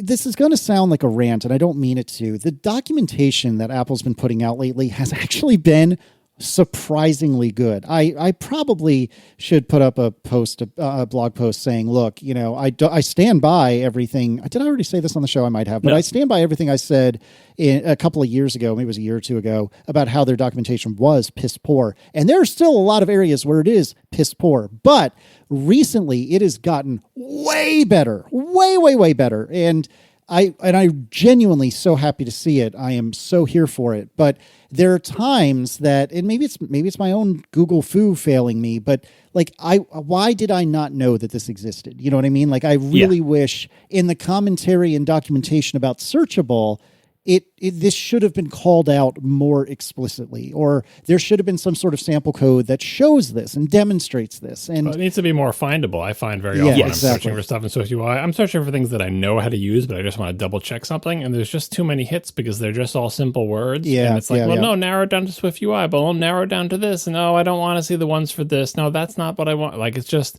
It was the advantage of the old school single big namespace NS whatever APIs that they had distinct names that you could search for. Yeah, but search for frame, man.